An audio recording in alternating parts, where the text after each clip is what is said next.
Okay, we are live. If everybody hears me, let me know. Hi everybody. I'm Sam Red, and this is Red Carpet Talk. Today, I'm lucky to be joined by Reed. Reed, say hi to everyone.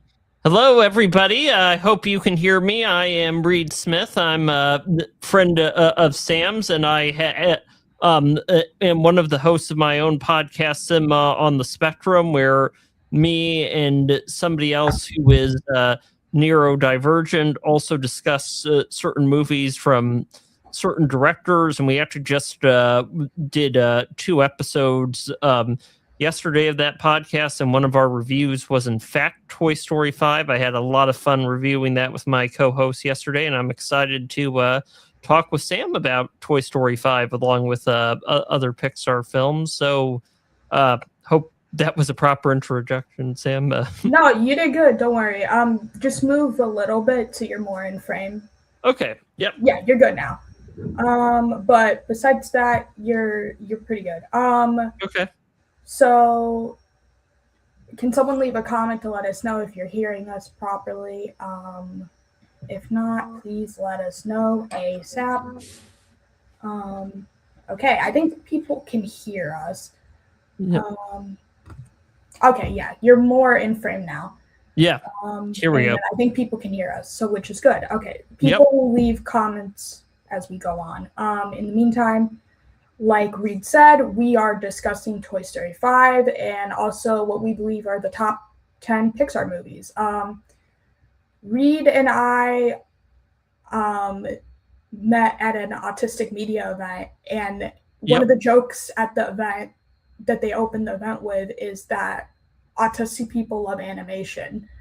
And it is kind of a stereotype, but it is true for both of us at least. And I know Reed is someone who I thought would be the perfect person to discuss Pixar with, since he is more of an expert on Pixar directors and has covered specific directors like Brad Bird and I think Lasseter as well on his podcast. We actually haven't covered Brad Bird, Sam, but we have covered Lasseter, so you're right about that one. But you still are well versed in like Brad Bird. Oh yeah, I have good idea on Brad Bird cinema, but in some ways you're right to point out he is kind of considered maybe one of Pixar's big people directors, but we haven't covered him. Well, we've covered a lot of others, like including Andrew Stanton, who is in fact the director of Toy Story 5. That's the one I was thinking of. You are very much so more so the Pixar expert than I am, and I think I could be wrong, but my predictions for us giving our top before we do our top 10, we're going to go into Toy Story. But I do want to say once we do get into our top 10 list, I think Reed is definitely more of the expert in all of these directors and has probably seen a lot of these movies more than I have. I have seen these movies more than once, a lot of them, don't get me wrong, but I would trust a lot of his judgment. Me, I'm more of just the casual fan who I do rewatch the movies from time to time, but like I think that's why you and I are going to have interesting opinions, and I think there might be some overlap, but there might be like some surprise disagreements as well. But yeah, first before we get into the top 10 Pixar movies, we should get into Toy Story 5. Like, what did you think overall? Oh, I really liked it overall, Sam. I was very basically positive about that, and I hope that's even both indicated here and on my podcast review of it when that comes out. What I was particularly positive about was just, I think, and we'll talk more, I think, about this when we do go over the Pixar list, but I do think Jessie was such a great character when she first premiered in the second one, and while I love the third and the fourth one, I can imagine maybe some people might have been a little disappointed that they didn't get more deeper into Jessie's story. Here we really got some deeper things of her story, along with a lot of other things they did well. So I think that, amongst other reasons, is one of the reasons why the movie is worth seeing and talking about like we're doing right now. I think Jesse's story is definitely the heart of this, and I like teared up for sure, and I had to hold back like just full on bawling out in theaters. To be honest, it hit me more than I expected. Um, and the payoff worked because of how they set up her story and like Emily in Toy Story 2. Yep. And without, I'm trying not to get into spoilers in case people haven't seen Toy Story 5 yet, but they play with that in a really clever way, and it doesn't go fully the way you expect it to. And it handles it in a very like, it's hard to like just like describe all the emotions that Pixar makes you feel at times, but I do think they do a really good job of like hitting all of the um emotional beats really well. The parts of the movie I don't like as much it's nothing to do with Jesse's story. It's like other stuff going on. And you may or may not disagree, but like to me there was like a certain subplot, and you can read between the lines if you've seen the movie, that to me distracted from the emotional moments and took away from those emotional moments. And this movie would have been a great movie for me if it focused only on Jesse's story rather than like the subplots. But it's also tricky because it's like you're trying to balance, while Jesse has never been the sole focus, like or the main character, and somewhat Buzz and Woody are more so have been the main characters up until this point. Yep. We're not. You want to include them still to some degree, so it's hard balancing. Since I've seen some people complaining that they weren't in it enough, and then I know some people who are like, no, you know what? It was important to focus on Jesse's story. It's tricky. Well, I'm curious to know, Sam, more also about the subplots you didn't really like as much in the fifth one. I may not remember those as well, since I felt anyway that Jesse's story was so well told on a personal level, and we may get in more than that. But just one question I have for you now, as somebody who was also such a fan of her story in the second one, how did you feel about like Taylor Swift's song of I Knew You" in comparison with the When She Loved Me song that Sarah McLachlan sang, but That's a great question. Okay, so after the movie, I did have a convo about the Taylor Swift song, but I was talking about it in relation to Randy Newman's song. I totally blanked on Sarah McLachlan. I think that's who sings the Toy Story 2 song. She sang it while Randy Newman wrote the song. I think When She Loved Me is more sappy, and I feel like than this song is. And I love that song, don't get me wrong. Yeah. And that song is more emotional, but for me, I don't know if what I'm saying is going to make any sense. When you compare Taylor Swift's song to Randy Newman's song, it's a more feminine energy. So you definitely needed, in my opinion, some people might disagree, but I was saying because it is Jesse's story, I feel like having a song at the center of the movie with a big female singer, I think made more sense to do. And I like the vibe of the song because it's more just, it's very mellow. It's not melodramatic and sappy the way the Sarah McLachlan song is as much. And even though the movie is emotional enough as is, it just kind of lets the material speak for itself rather than have a song like that make you feel all the emotions. And it's more of just like a song during the credits kind of thing. So it's like you already end on like an emotional beat, and it's more just like cooling off from that emotional beat. So for me, I like the Taylor Swift song. I didn't hate it. I like the feminine energy she gave versus like Randy Newman's song. But I hadn't really thought about it in comparison to the Toy Story 2 song until you asked. So that's a really good question. What did you think?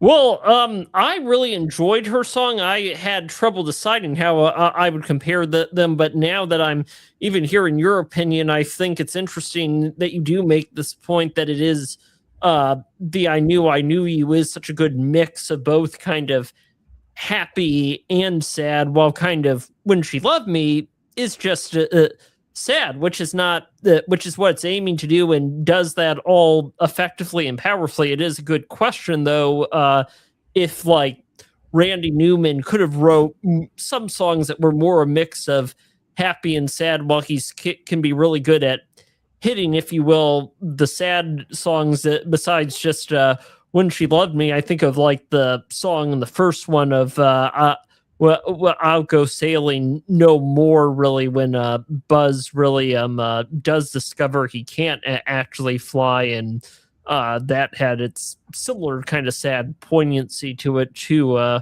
When She Loved Me. I don't know though if like the fact that Randy Newman, I mean, he obviously has these great happy songs in the case of doing You've Got a Friend in Me, but he clearly has a his finger, I guess, on a set ad song. I know another movie actually that me and my co-host reviewed on our podcast when we had a Henry Selick director focus was James the Giant Peach, where Randy Newman was also actually the composer of that song. And I know like another song that was in fact specifically, since that movie came out like right after the first Toy Story did when James sang My Name is James, that may have gotten compared a little negatively for the When I Go Sailing No More, and maybe that was because people felt like it was mainly just kind of a sad song that wasn't as memorable. And I guess I probably would say it was a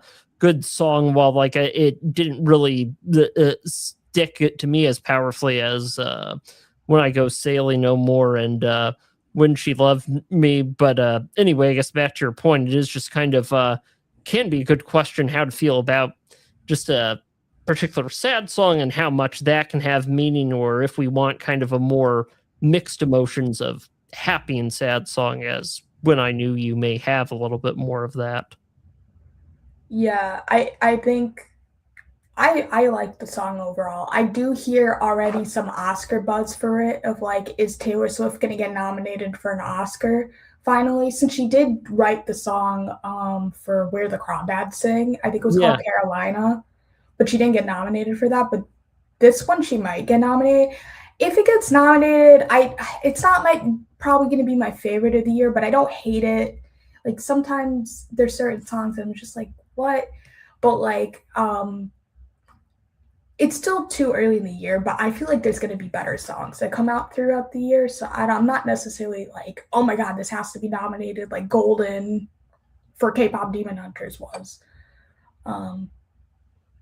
Well, and I think, Sam, you're somebody who tends to have more of a focus on like seeing the particular, tries to do what you can to see almost all the movies, it sounds like, that comes out each year. Is there a movie you have seen for this year within 2026 where you really feel like that song deserves a nomination or should win, that you liked even better than kind of I Knew You? I mean, I don't know if you think any of them like deserve anyway, like if there is one that you think should win. At the top of my head, most of my comments are more, I mean, most of the songs that come to mind are more so scores than actual like soundtrack songs. Yeah.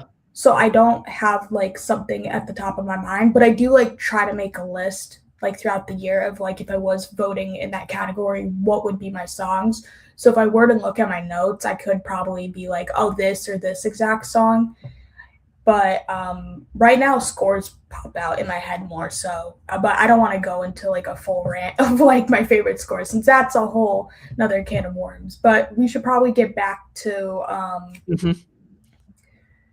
the movie and like the fact in the franchise as a whole. How do you think this movie compares to like the rest of the franchise? Like, do you like all of the rest of the franchise, including the fourth movie, or are you like on the fourth movie? Oh, well, I look highly on the rest of the franchise, including the fourth movie. But you're pretty one of those.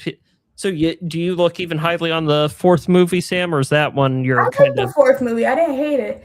I will say it is slightly undercut by this movie a little bit. What I think the fourth movie was going for, but I do think there is a purpose to the fourth movie more than people give it credit for. Like the emotional arc of Buzz and Woody in that movie. Well, not really just even Buzz and Woody, I'd say, Sam, but I think it was like a strong, even more of a completion arc for kind of like Woody in general as the central character to that story before we see him become the real supporting character that he is in this fifth movie. The way that uh, that there was just that dilemma constantly hanging over him if he should be like in the fourth one of Bonnie's toy or kind of join with Bo Peep in the Lost Toys and kind of like working to make toys be together that way. And it's a tough dilemma to him, but it was quite, I think, one of the big emotional highlights of the franchise that he does make that choice. And I think they really did a good job at giving his story arc a real moving bit to it, and I can understand people's feelings, even that was like a good completion for the franchise in general. Well, and what's interesting, Sam, even like about the people in Pixar, whenever they usually, to my understanding, with what I've read about them, well, it seems like they do have sequels often in mind when that does seem to be such a good thing going on in their company, but they always kind of try to take it out of what if this happens look that does make sense for it to be a good story, that it makes sense to do it, while the original of movie usually does have a good sense of completion. I mean, I don't know what was all going into certain people's minds, like even Andrew Stanton, that led them to do the fifth one. I will say, at least for uh, Andrew Stanton's case, that I've even talked about in my own podcast, he was actually also the co-director of the Bugs Life film, Pixar's very second film after they did the first Toy Story. And he, one of the ways his perspectives really differs with John Lasseter is he has a daughter, while John Lasseter had no daughters but four sons, and his daughter had motivated him to write the girl character of Dot within A Bug's Life and to really create her character. So that helped give me a good idea just about, I think, how much. And when you look at even some of the later things he did, like Finding Nemo and Wall-E, how he did seem to just really was motivated to try to make it seem like good woman characters in Pixar. I can imagine why he would feel motivated to see if he can really create a movie where Jessie was the central character, and glad to see he's done that and just kind of headed out of the park, really. Yeah, I didn't even take that into account of like John Lasseter doesn't have daughters where Andrew Stanton does, which is probably why he has a better grasp on like the female perspective, which is Yeah. why this movie is so effective. That's a really good point. Mm-hmm. Do you have any other thoughts on Toy Story 5 or do you want to move on? I'm happy to keep talking for as long as you're up to it, Sam. And I know in some ways we came to a good conclusive point, but I'm feeling excited to keep going on it. I actually do also want to know, like, what were some of the subplots that Oh, yeah, you did bothered ask me you. that earlier. I just, without like spoiling anything, I just like like the way they handled some of the Buzz stuff. I was just like, it was with you can read between the lines, like too much Buzz. Like it was just like at Okay. times was just too. It was just like yeah, that was just the sense of humor. I understand you need a sense of humor in these movies while also balancing the heart and the emotions. That's what Pixar does well. But just some of the comedic stuff just kind of undercut the emotional beats of this movie. And I was just like, it just, it went from a great movie to a good movie. Like, if they Uh, just like tweak the subplot with like in the way they handle buzz a bit, like this would be like a great movie for me. Um it's still like a really solid movie, don't get me wrong, but yeah. Well, then what I'd say, Sam, in response to that, I mean, and I've heard even Tim Allen was actually kind of a little bothered by some of the buzz stuff, and I basically Oh, I didn't know that. enjoyed it honestly, but I can imagine why it may rub you or Tim Allen the wrong way. So I respect that. So I don't know if we need to necessarily have too much of an in-depth discussion about that, especially if you want to keep our review of Toy Story 5 that I didn't understand before non-spoiler related. And I don't know if now maybe we're ready to move on unless you want to get into spoilered review type thing. Um, I I don't know what people want, but I feel like people can kind of like get like our general like thoughts without going in depth. Like I feel like there's no need for spoilers personally, but if you disagree, feel Oh free. no, no, I don't disagree, and I guess that in some ways, case Sam, I just was wondering what it is you kind of like most wanted to do, and now that I see kind of like that you were wanting to get general thoughts. I mean, I would say we uh do disagree on the buzz stuff, but I understand it. But I think we're both kind of at the same good central point that like Jesse's story is great, really, and Yeah, that people should see it for that reason, and for hope they sure. do.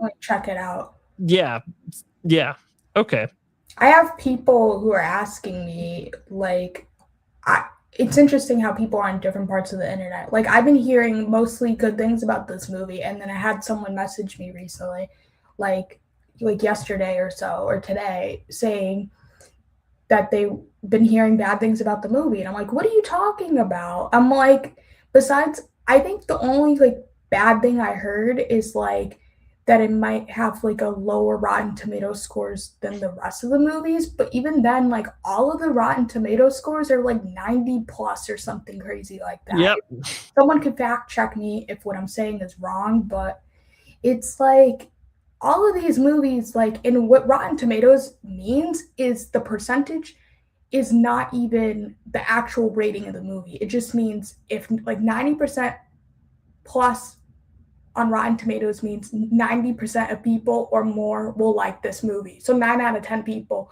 So definitely you should check this out, like if you haven't yet.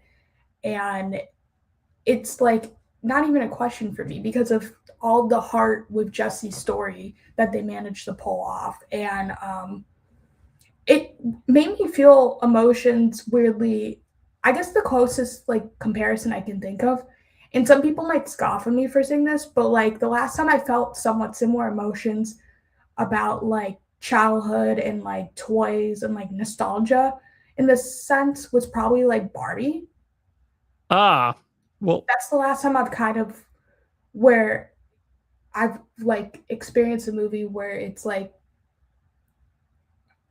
an adult reflecting on like the childhood experience kind of thing. yeah, That's really smart, and it's like it is technically like not a movie for adults, but for my screening at least, it was mostly adults.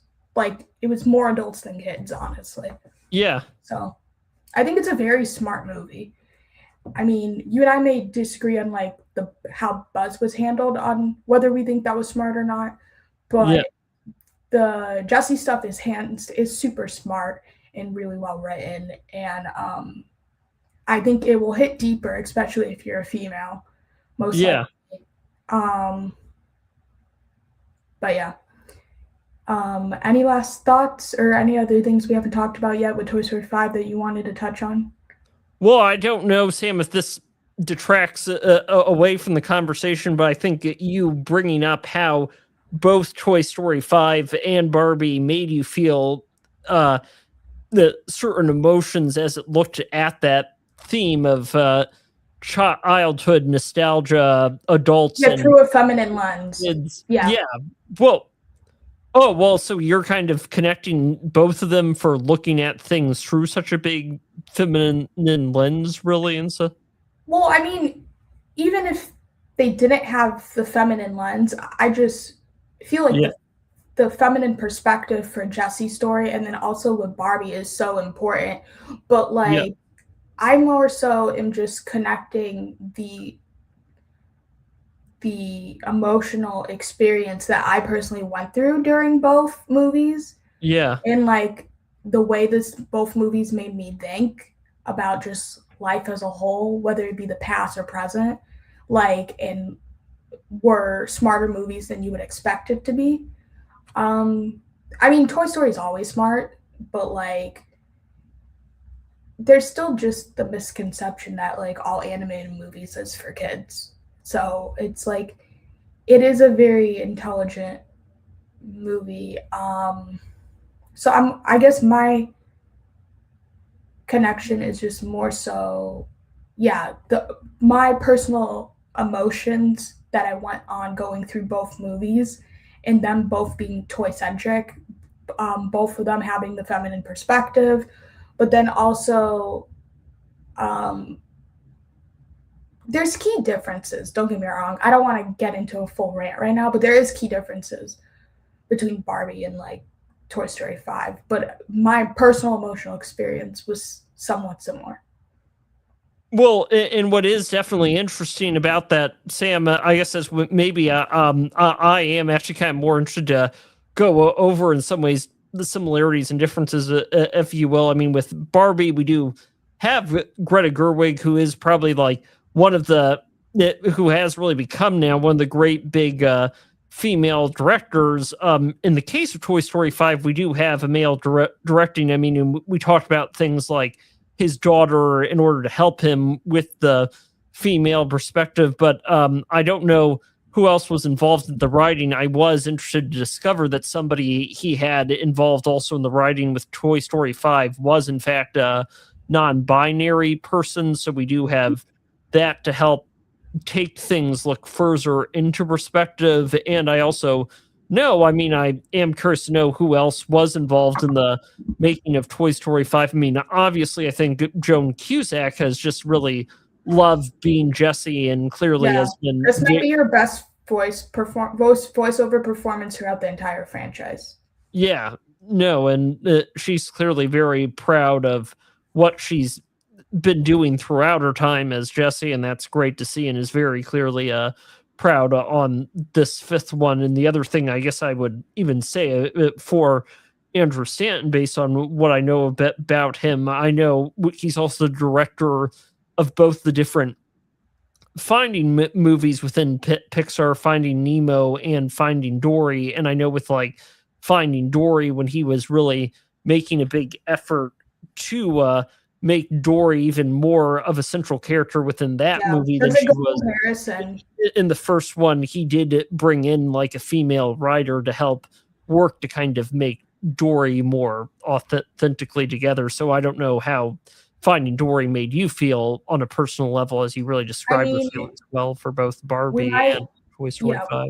we might go more in depth on like Finding Dory later on, but that's another good comp, and that's more so Mhm, directly connected because both are Pixar movies.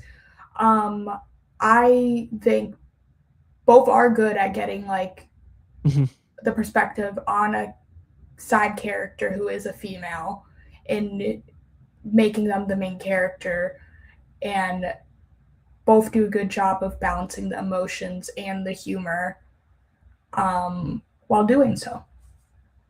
Yep, no, that is all fair to say, and excellent point in the comparison. I don't know, Sam, though, if that almost, as you're trying to save thoughts, though, on Finding Dory, if that almost seems like a good segue to discuss anyway our choices for the Yeah, for our sure. Pixar lists or That works for me. So you can go first with your first choice. so should I say what I chose for number one or for number 10? I would say 10. I would say 10. Well, so I mean, I always had uh, um did have a lot of trouble, Sam, deciding this. I mean, who knows if with this list I may want to change around later, but I I did know think yeah. on things that I looked at. I did end up choosing, in fact, the fourth Toy Story as my number 10, partly for the reasons we basically already got into that I wrote down, partly because I just did think like it did for me such a great job at showing a really in-depth story of our continuation in the saga of Woody and giving such a good, powerful arc to him. Really, I do think the third one, as Andrew Stanton saw it, that was like the completion of Andy's arc, and that was really powerful for like its own sake. It was great with the fourth one seeing again, though, even more of Woody's arc, while clearly both the other three had a lot of different important elements in the story of his main character and of his big journey we see him on before he's the supporting character within this fifth one. I don't know if I said this earlier or not. If I did, I'm sorry for repeating myself. But I also, the thing I think people don't give the fourth movie credit for is Buzz and Woody have, it's about, the first movie takes place when Buzz and Woody first meet. Yeah. It's not about when Woody and Andy first meet. Yeah. So the third movie, yes, it's about Andy kind of saying goodbye to the toys, right? Yep. With the fourth movie, it's more so about Woody and Buzz realizing they need to grow as individuals and kind of saying goodbye to each other to some degree. Not forever, but just like realizing, you know what, we both have to go on our own journeys and grow as people. Or it's toys, since they're not real people, but the movies do a good job of humanizing toys. Well, no, that's a great point, Sam. I don't think you did actually say that before, and just reflecting again on that point, I am glad that me putting the fourth one list is getting us kind of talking about this more. But I did think, again, also one thing I talked about even on my podcast, like what a great conversation. I mean, I know some people thought maybe thought Buzz seemed a little too dumb for them there. I kind of get it. I don't think I really completely agree within the fourth one that they have that criticism of Buzz, but I did think the whole question about your conscience and what it means, him and Buzz's whole discussion about that and how that takes on so many different themes, I thought that was interesting. I know some people thought it was, well, both me and my dad actually honestly really enjoyed it when we saw the fourth one in theaters. How Buzz chose to make it his conscience. Although for me, I guess that does seem believable too. But Buzz's character, I don't know if people felt like it was too much of a repeat of the first one, when it did seem like he overcame and understood very well he was the toy, and like how he said in the second one when he sees another Buzz who's acting like a bit Space Ranger, did I act like that? And I think it is, to me at least, shows important point, as you were talking about that theme of growing up, Sam. There is a lot about being a Space Ranger that still is in Buzz. Well, and it even makes a great point in the fifth one, how he's still able to kind of utilize his memory of the Space Ranger status to talk to like all the other Buzzes within this one. So sorry, I think I lost track of my bigger point. But anyway, just in the fourth one, that discussion of the conscience and all those themes that discovered, that was still a great scene. I don't really remember Buzz being dumb as much. Again, I've only seen the movie like once, but what I do, if there is like a somewhat dumb aspect of the movie, and I don't even consider it dumb since I actually like Keanu Reeves, is the Duke Kaboom character. And Duke Kaboom did return for Toy Story 5, which I was happy to see. Just Keanu for like a minute, even though he didn't talk a ton. It was just nice to be like, hey, Keanu's here. Yeah. Well, so in some ways, Sam, do you feel like Duke was a little bit more kind of like, in some ways, the one who I don't even know was dumb, just didn't Just understand goofy. things in ways Yeah. similar. Do you think Buzz in the first one? Since I know like Buzz thinking he was an actual space ranger was like one of the things people loved anyway about the first one, and then there was of course the whole poignant, as I said, discovery of him learning he's not a space ranger in the first one that Roger Ebert I I think talked hadn't about. really made the connection of the similarities between Duke and Buzz until you pointed it out right now. Yeah, But I was just more so bringing it up of just like I'm kind of shocked since I don't remember. I would need a rewatch, but I don't remember Buzz's goofiness really bothering me too much when I watched it. More so, the goofy part of the movie is the Duke Kaboom stuff. Like that, I remember more vividly. It's yeah, more the point I was making.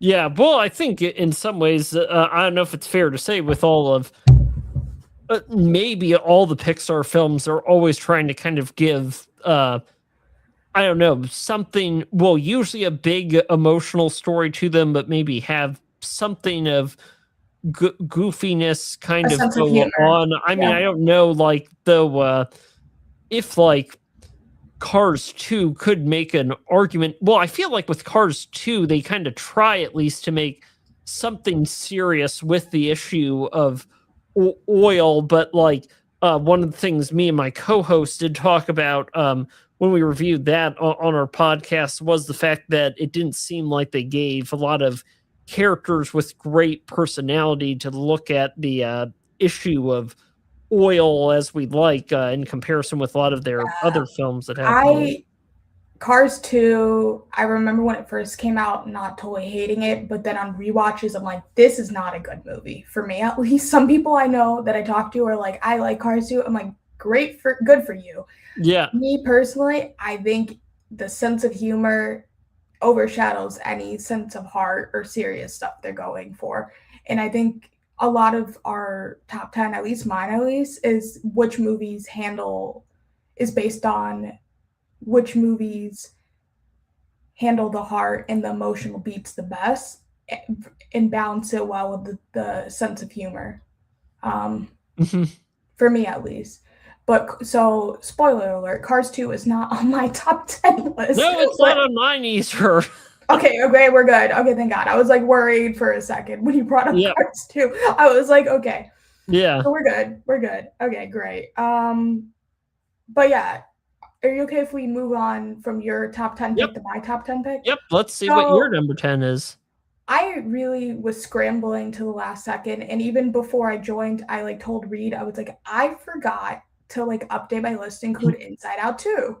And Inside Out 2 is one of those movies I thought was good. There's like certain things that I wish they went for that they didn't, because I think they were trying to make it $1 billion movie, which they succeeded at. But I wish they were not afraid to commit to like possibly making it more queer coded. I think they teased it a bit, Ah, and I think interesting. and from reports that I've heard, they've cut it out. I don't like that they sanitized it because they cared more about making $1 billion. However, on rewatch of the movie, I do think it's good at like hitting the emotional beats, the movie as a whole. I am a former hockey player, so I like Riley sticks out to me as a protagonist since she's also a female hockey player. So I like the Inside Out 2 movies, and I definitely like the movie way more on rewatch. I just wish they like changed that one thing about the movie. But overall, I think the new additions are funny, but then they also tackle serious issues like anxiety, which a lot of people experience. Maya Hawke's voiceover performance is really good as anxiety. I also like Yep. the other ones they added. I think is Iowa Devery one of the emotions that they added? Maybe so. I I can't forgot which remember one. exactly. Yeah. But Adele, I forgot her last name. She's a famous French actress. I've brought her up in previous live streams. She's in Yeah. Blue is the Warmest Color. She's Ennui. She's hilarious as like a French stereotype. And Yeah. it's like really funny that they cast like a very like they they could have just chosen a random American actor to do like a stereotypical French accent, and they're like, no, we're gonna cast like a very prominent like international cinema actress who's French, and I just thought that was funny. So it delights me that they casted her in that role. Paul Walter Hauser is part of the new additions that they add, but I do think ultimately Maya Hawke is the best voice over performance of that movie. Yeah, no, she was great. Yep. And just her trying to, she's a very flawed character since she's trying to impress the new girls while also balancing her friends. And I like that it's not just a simple cookie cutter, this person's good, this person's bad, and just anxiety, how anxiety can bring out the worst in you, honestly. There's way more to say about it than that. That I'm probably not thinking of right now, but that's some of my just like general thoughts. Well, I think what I'd say on your general thoughts there, Sam, is that anxiety was a real great character. I guess we're still waiting to see if, I guess, Inside Out, if they have, well, just anything more of the franchise of like a spinoff or something. They also had a fun short film of Riley's first date, but anxiety, yeah, was like a great addition, like similar to like, let's say, how Jessie was when they did the second Toy Story, as we were kind of talking about that earlier before. So I'm excited to see for if they do ever have like an Inside Out 3 or something else, or maybe, yeah, well, who knows if in Inside Out 3, if in the future we could be seeing anxiety become more the central character of something and what story they may do. But I did also want to talk with you about what you were saying before to Inside Out 2, how they did kind of erase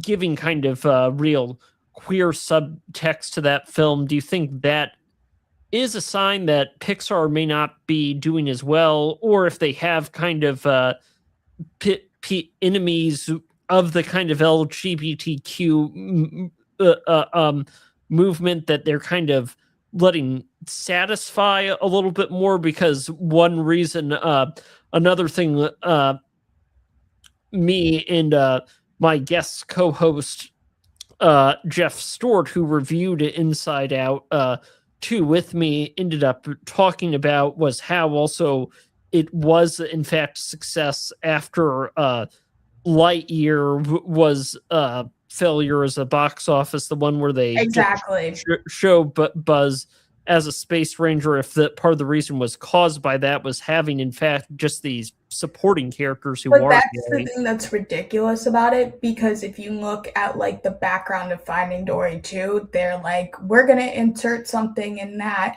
and call this adequate representation. And then after that they did Onward and they improved it a little bit, but it's still like a side character that they don't do much with. Lightyear I never did see, but I hate that they blame the failure of that movie on the LGBTQ plus representation. I think that I can go into a full rant right now, but it is Pride Month, and I do think it's not right to blame the movie's failure on that when it's a confusing premise of from my understanding, I never saw the movie, and I had to constantly explain to people that it's basically a toy was made for a TV show about a real astronaut, and the movie is about the real astronaut that the show and the toy are based on. Like, that is a confusing thing to explain to people. It's like the equivalent of being like, we're gonna make a movie on Buzz Aldrin, and it's like, and then Toy Story is like there's a TV show cartoon based on Buzz Aldrin, and then they have a toy based on the TV show. Like, that is confusing to explain to people. So I think people not understanding what this movie was and being like on a prequel to Buzz Lightyear is more the reason the movie didn't do well. But people like to blame the LGBTQ representation, and I don't think that's right. I think it was a very confusing concept for like the general public to grasp. Well, and those are all fair points, Sam, but I guess another real question that Jeff Stewart was really leading me to think about with Lightyear. I mean, in I do think you have a fair argument. Well, and one of the things Pete Docter said, who has also directed, well, and he was the things like the director of the first Inside Out movie, and is kind of the man who's really kind of in charge of Pixar now, really, and said as they were kind of helping work to make the second one better. If it's better right now, they stick to their standard IP. And so, in some ways, I don't know if he was showing agreement with you on this, of the idea that like a prequel about the Buzz's story, and this being like the movie Andy saw that led him to get an Buzz Lightyear action figure, if that could be too confusing to people, or in fact, if there was like a real kind of like just anti LGBTQ online movement that was just kind of really. Yeah, they definitely targeted that movie unfairly and used that as an excuse, because if you look at Onward and Finding Dory, they also had like subtle queer representation, and I would say Onward is more explicit with its queer representation with the side character, and people didn't complain about that movie because I think it came out around the same time as the pandemic starting. But like people specifically targeted Lightyear more so than the others. That's why and now as a result, Pixar has been overcorrecting and didn't include it in Inside Out 2, and I don't think that's cool. But I know there's some people, I don't want to speak for everyone in the queer community. I know there's people like organizations like GLAAD, and there's other people who have written articles about being upset with this.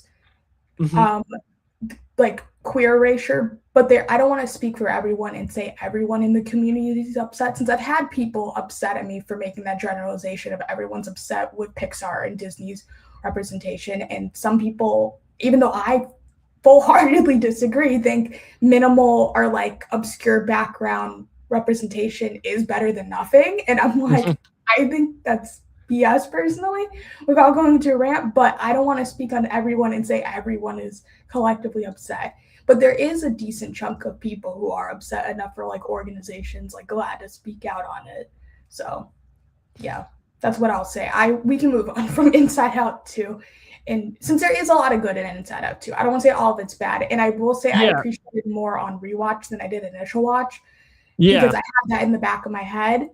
Well, before that report even came out, it was in my head. I'm like, this is obviously, and even the people I went with were like, they obviously like were afraid to commit to that. And like, and then I read the reports and I was like, okay, I'm not crazy. I was like, you literally have employees at Pixar complaining about it who were fighting with Pixar. I was like, okay, great. Okay, that's good to know. But you can get into your number 9 pick now. Yeah, well, I guess, Sam, maybe the only final words I would say, Inside Out 2 is great for the anxiety character again, but I think I would certainly like to see more LGBTQ representation happen within Pixar. So whatever we do to make that happen, I hope we can do it. So that's the end of my rant there. And for number 9, I actually... part of the reason, Sam, I ended up choosing the first Incredibles was because I guess that felt, I know, like to so many people, the first representation of seeing a kind of adult family type thing happening and seeing kind of their story being played. And that's what helped lead to something I won't say where it is on my list, but another one I've got ranked higher is the first Up movie that, of course, had the particularly moving tragic tale. But anyway, maybe we'll get on that to moving up. But Incredibles was such a great blend of being, I think, both a great superhero movie its own right, as well as just looking at the deep existential issues of this family and how that connected with both their superhero story and just kind of trying to make it as a family in all well done ways that Brad Bird really knew his stuff on when he did that movie. Well said. The Incredibles is my number 6. Okay. So we can definitely get into this. This is, I think, the first time you and I have overlap on the list so far. I have it more higher up than you. Yeah. The Incredibles, a lot of people joke that it's it's arguably the best Fantastic Four movie. But besides that, I think I like how somewhat similar to the Fantastic Four, like all of their powers are like metaphors for like their place or their role in the family unit. The dad being the strong one in like carrying a lot of the weight, and then Elastigirl, the mom, like stretching herself thin, trying to like do everything she needs to do, and Violet feels invisible. Yep. In the family and is kind of shy and quiet and is worried people overlook her in society because of that. Yeah. And Dash is just a ball of energy who's super frenetic and like with his speedy powers. And Jack is kind of like a baby still figuring out like what his identity quite exactly is because he's a baby after all. And then by the end he gets his powers. But yeah, they all have like their powers like represent kind of like where they're at in the family unit, which I think is a very clever thing to do. I do think it is a self-aware meta superhero movie before the way ahead of its time. Like this is way before Iron Man and the MCU or Dark Knight. Like it's super meta. The way it makes fun of the superhero genre and just superheroes in general. Yep. And now we kind of have an oversaturation of movies that are self-aware and breaking the third wall. And like we've had Deadpool and stuff since, but like this was like really ahead of its time when you think about it. Yeah. How it did it and like having is it Jason Long who plays the villain? Jason Lee. No, Jason Lee. Thank you. I think he's a superhero fan, if I recall correctly. Like, I know, like, he's been in Kevin Smith movies, if I recall correctly. I know Kevin Smith is definitely a superhero fan. Oh, yeah. Well, Jason Lee had a big part, Sam, in the movie Chasing Amy. And, like, I know then when Jason Lee did a movie with Tom Green called, I don't know what it's called, Stealing Harvard, I think it's called, which got negative reviews, but for Roger Ebert's like negative review, we talk a little bit about how engaging kind of Jason Lee could be in something like Chasing Amy, and Almost Famous was another movie he did, but just how both of those movies are just such notable parts. I feel like a lot of people know Jason Lee's face and probably don't even realize he's the villain of this movie, which is super interesting. Yeah. Sometimes the best, I don't know, Maya Hawke kind of does the same thing. Like I would have never put two and two together that was Maya Hawke if you told me to do so. Yeah. So he does a really good performance as a villain. Oh yeah. And it's like he's a super fan overall. And it's like he was a fan of Mr. Incredible. And then it's like he kind of turns on him. It's kind of been an overdone trope at this point because we've had Riddler and Electro do similar arcs, but like I still like Syndrome's take. And then of course there's just quotable lines like with like honey where's my super suit and stuff like that. So it's just like it's also just a fun movie. Like I like the way they play with not just superhero tropes but also like James Bond as well with like the layer and stuff. Yeah. Music. Like it's a very clever movie in like more than one way. And it's also just fun. Like it's a good combo. It doesn't necessarily have like the emotional like heart that we're talking about with something like Inside Out too, but it is a smart movie still.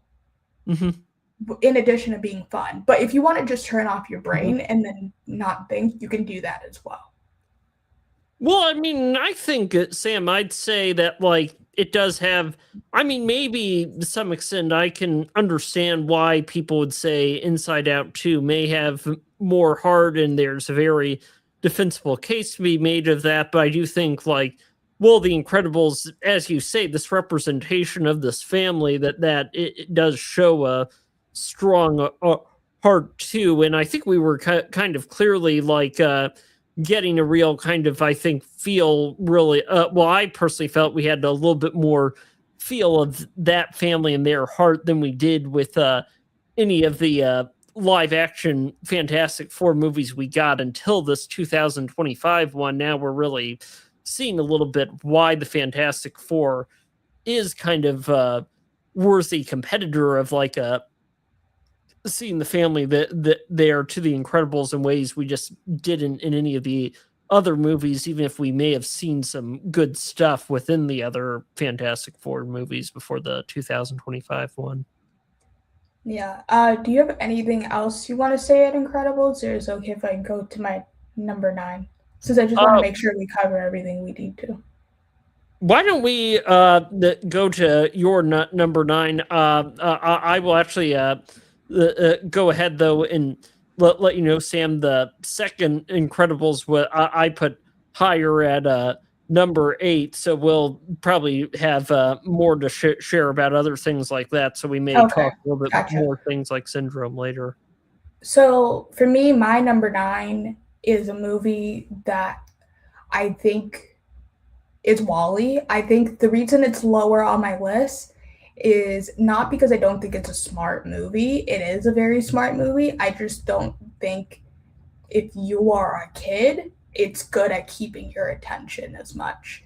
And I think I'm not saying kids are the only people who can like Pixar movies, but I do think it is a minimalist dialogue movie, like a minimal dialogue movie, especially like the first half of WALL-E. Like it's a hard thing to keep a kid's attention span. So, but I do think it's a beautiful, brilliant movie. That says a lot about the human race.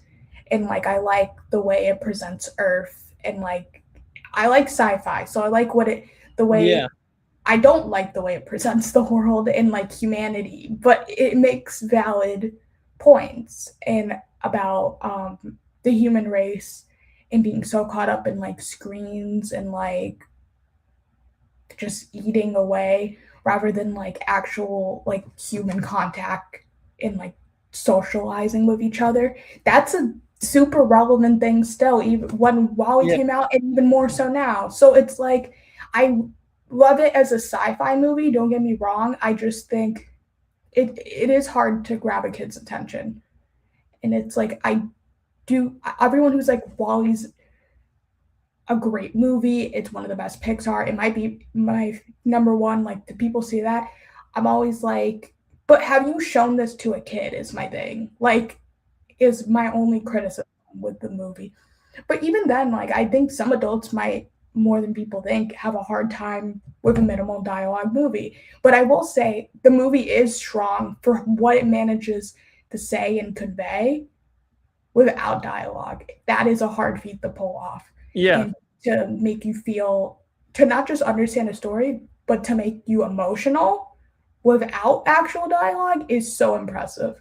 So I'm not saying this movie is bad in any sense, but it is in my top 10, but it is lower on the list for those reasons.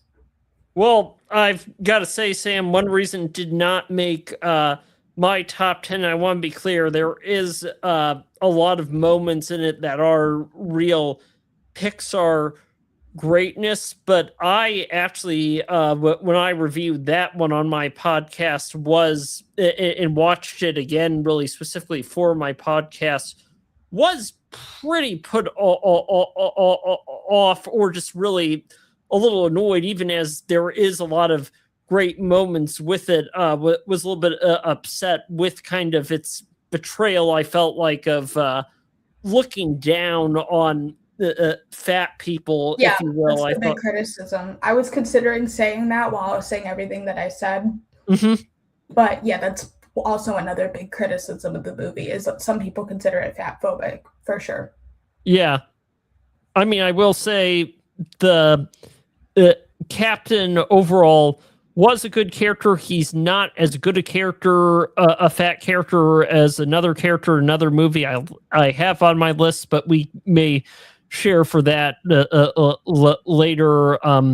But and I will say, though, both Eva and WALL-E are great characters, so those are what my thoughts there. And I'll say on your point about the whole silent issue, it does kind of utilize the power of movie silence well, really, in ways other Pixar movies haven't. That it was all impressive to see them pull that off and do it as well as they did.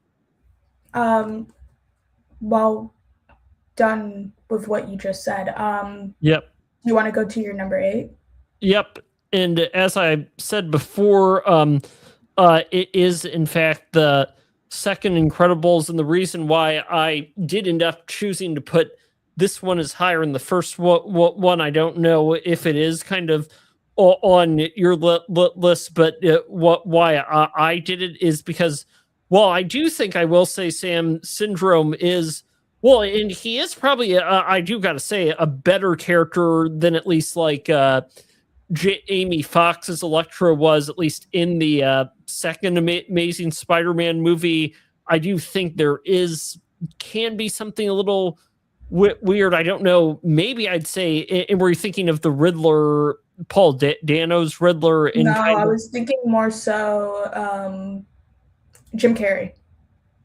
Oh, well, actually, so I kind of do like Syndrome better than any of those characters. I don't know if kind of like there could be a better fit fan character. I did, though, gotta say that, though, I did think in the second Incredibles movie, Catherine Keener's character being just kind of so mad at the idea of superheroes because of how it lost track and somebody didn't save like her family member's life. That was such a powerful motivation to kind of add to the story. And I did just also especially liked how in the second one that also, along with other things they did well, but just still like on to kind of Catherine Keener's villain character, how that made her such a noticeable big voiceover presence, playing this villain in for a movie in a time when I think there is a lot of well-known kind of voiceover celebrity performances, which is something I guess Disney was the one that really started when it had Robin Williams as Aladdin, and then you had another like big named voiceover actor villain performance in the case of like Jeremy Irons as Scar in the first Lion King, and then we would then have like all sorts of other big names come later playing these Disney villains, like James Woods as Hades in Hercules, Kevin Spacey as the grasshopper in A Bug's Life. So I thought it was really great to see big named woman actress who was already also known for some of her like villainous roles in her live action stuff, similar to those male actors I was just talking about in things like being John Malkovich and Get Out, and have another voice-over villain role added really to that big resume, and can just show again what these big named actresses who could play villains well can take on certain great roles like that. I will say Incredibles 2 was better than it had any right to be. The fact that they stuck the landing is really impressive. I think the comedic moments are really good in the second one. I think the math stuff is hilarious. Like Mr. Incredible's Bob trying to figure out new math is hilarious. I'm just a sucker for, like, I guess it counts as physical comedy. The baby versus the raccoon is just super funny to me. As well. But I do think it also has just like good action scenes as well. And it's also a fun movie like the original. So there's a lot of good stuff in it. For sure. But for you, did you find for you on a personal level, Sam, that like a lot of the good stuff, but there was a lot of repeats for you with the first one that made you kind of not be? I don't remember that bothering me too much. I remember really liking Catherine Keener and being excited to see her in this movie at the Yeah. time when I saw it. I've seen it a couple times. I might have saw it twice in theaters now that I Yeah. think about it, which is pretty Mhm. crazy. Yeah. Um, but it's a good movie for sure. I get why you like it. I'm kind of a little bit shocked you like it more than the first one since it's not the case for most people. But I'm not scoffing at it at all. Okay. Got it. Yeah.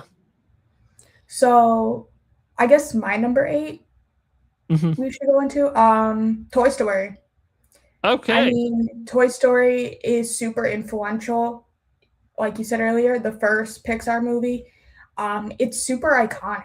Like just Yeah. like lines like to infinity and beyond. There's a snake in my boot. Like just all that. Like there's just so much iconic characters. Mhm. Um, it's just a yeah. Like you said, the toys are going through an existential crisis, like Buzz and stuff, Mhm. and Woody, like they're questioning their purpose. Um, Mhm. and it's just a fun movie that's easy to rewatch. Yeah. I would say more so than something like Wally. Like Mhm. um, Incredibles and Toy Story and probably Finding Nemo are the ones that are like the easiest to like play over and over again. Yeah. So those are higher up on those are on my list by default because it's just I've seen them probably more than everything else. The I don't even know how many times I've seen some of these movies. Like I don't know how many times I've seen Toy Yeah. Story on TV. It's been played so much and like even if I'm not watching the full movie, just seeing clips on TV and it's so ingrained in the culture. I can't it's so high up on my it's on my list because I think it's a good movie, but it's like I can't imagine a world without Toy Story. Like can you like it would just be like a sadder world. Like it would just Well, like it'd be like not the same. Like well, it wasn't even just Sam. Even the first Pixar movie was actually even like the first computer generated yeah, that as animated. well. Yeah. Because like then the Yeah. very next thing we had afterwards was ants. I mean, I enjoy ants, even though it's not quite as memorable. Well, You mean I Bugs think Life? what ants? You said ants instead of Bugs Life. Yes, Ants, the DreamWorks computer generated movie Oh, that came gotcha. out the Okay. same year as A Bug's Life. I see. I get what you're saying. You're saying in regards to CGI Yeah, animation as a whole. yeah, You're not no. talking Pixar movies. Okay, I totally get you. Mhm. But since I was confused, since earlier like Pixar is the second Pixar, I mean Bugs Life is the Yes, second Bug's Pixar Life is movie. the second So Pixar movie. Ants is the second computer generated movie. I know it's confused. It so did. yeah, Ants and Bugs Life. I get what you're saying. Ants is the second computer generated movie. Uh, Bugs Life is the second Pixar movie that also happens to be computer generated, but it's not the yep. second computer generated movie. Okay. Yeah, it's the third computer generated movie, to be clear, Okay. really. Gotcha.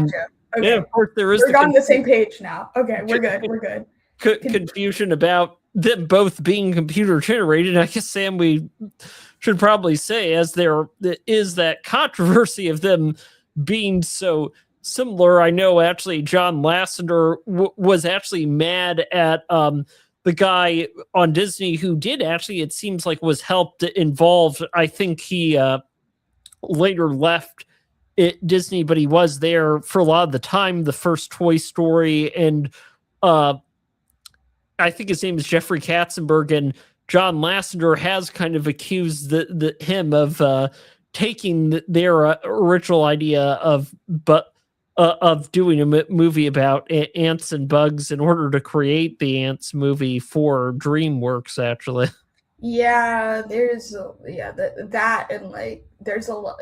I can get into the weeds with Ants versus Bugs Life and DreamWorks versus Pixar or just DreamWorks versus Disney. Shrek is another one where it's like okay, you could really get into the weeds with the rivalry there.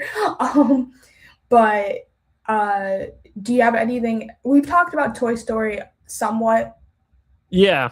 already because we've talked about Toy Story 5 in general. Do you have any other like new thoughts that we haven't touched on yet, or do you want to move to your number 7? Well, no, I'd say, Sam, another thought I have, just to talk a little bit more about what happened with also the development of A Bug's Life a little bit, because it does connect with the Toy Story, and it was something a little bit that point we said before about how when they think they've got such great completion of stories, and I think that first one really does well. It's got such a, even I think more than one of the things I talked about in my podcast when I reviewed A Bug's Life, more than A Bug's Life had. I just also loved the whole ending of both the Woody and Buzz reconciling and becoming friends, but how yet of course we have Andy getting a dog for Christmas, and how much that was kind of a reflection of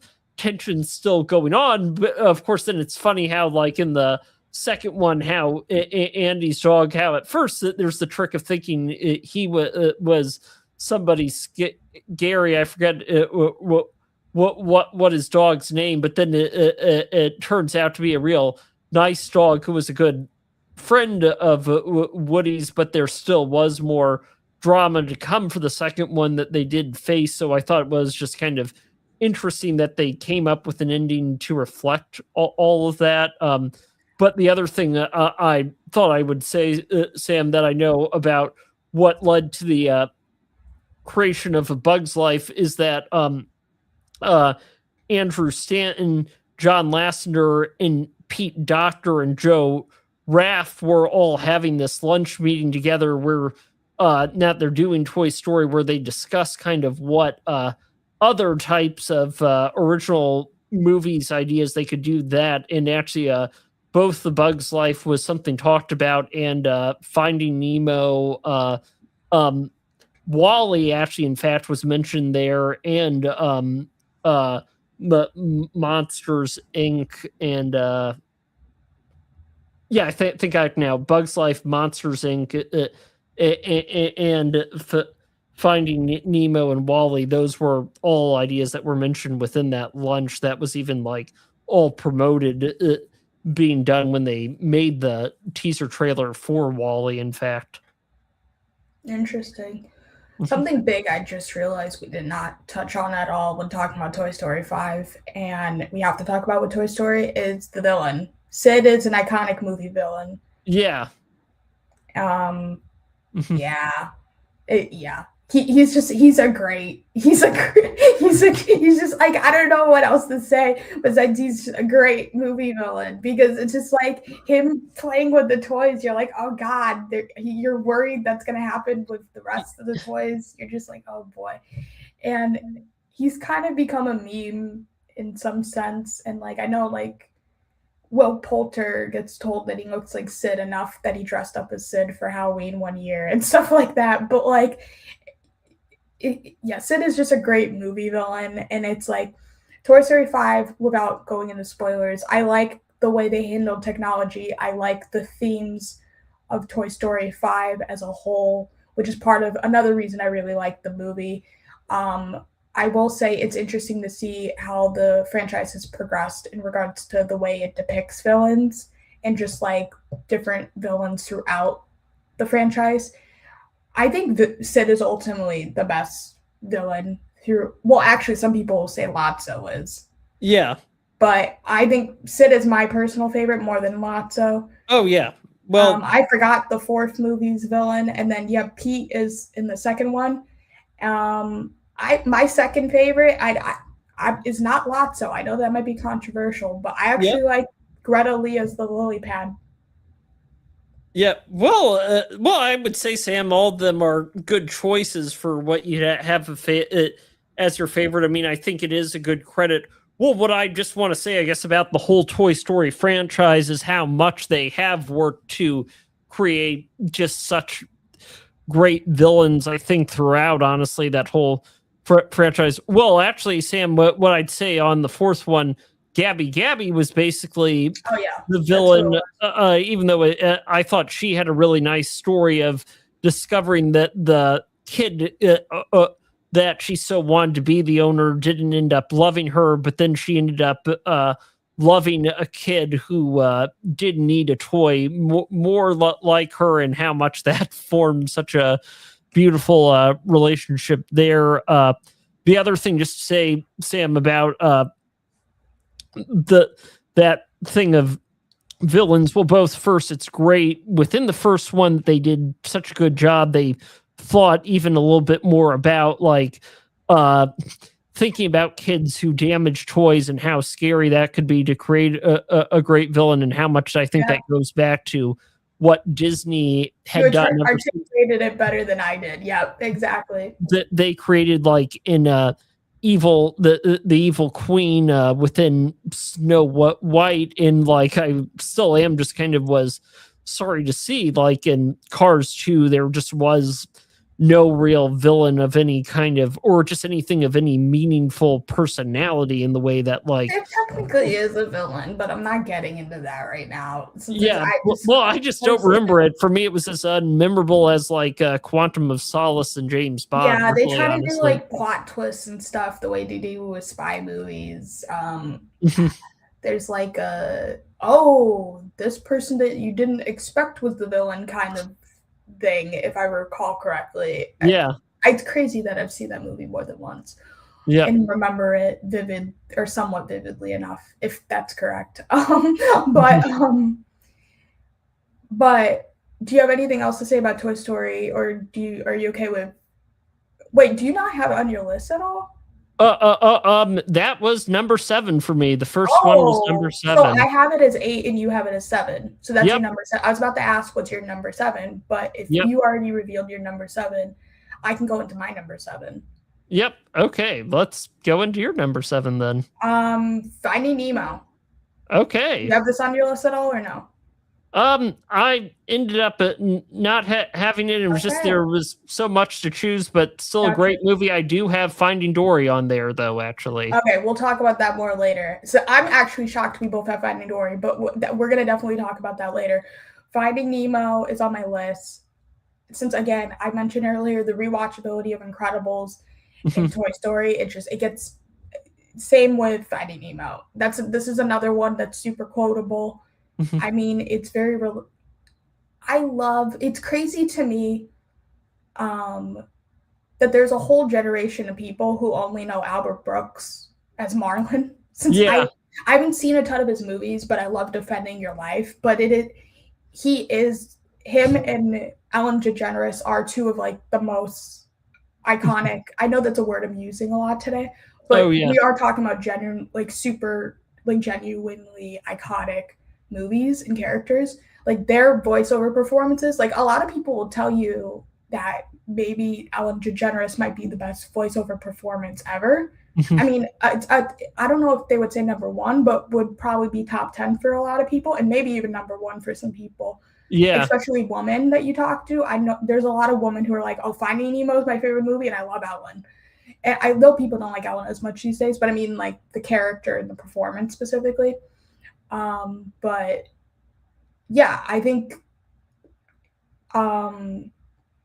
is it as influential as Robin Williams' voiceover performance was? In my opinion, no, because I think he significantly changed the game. Yeah. Like you said, a lot of celebrity voiceover acting performances after him. So for me, that might be my number 1 voiceover performance in regards to Disney or Pixar of all time. But I think for Pixar, I think some people will say this is like the best voiceover performance across the board for Pixar movies.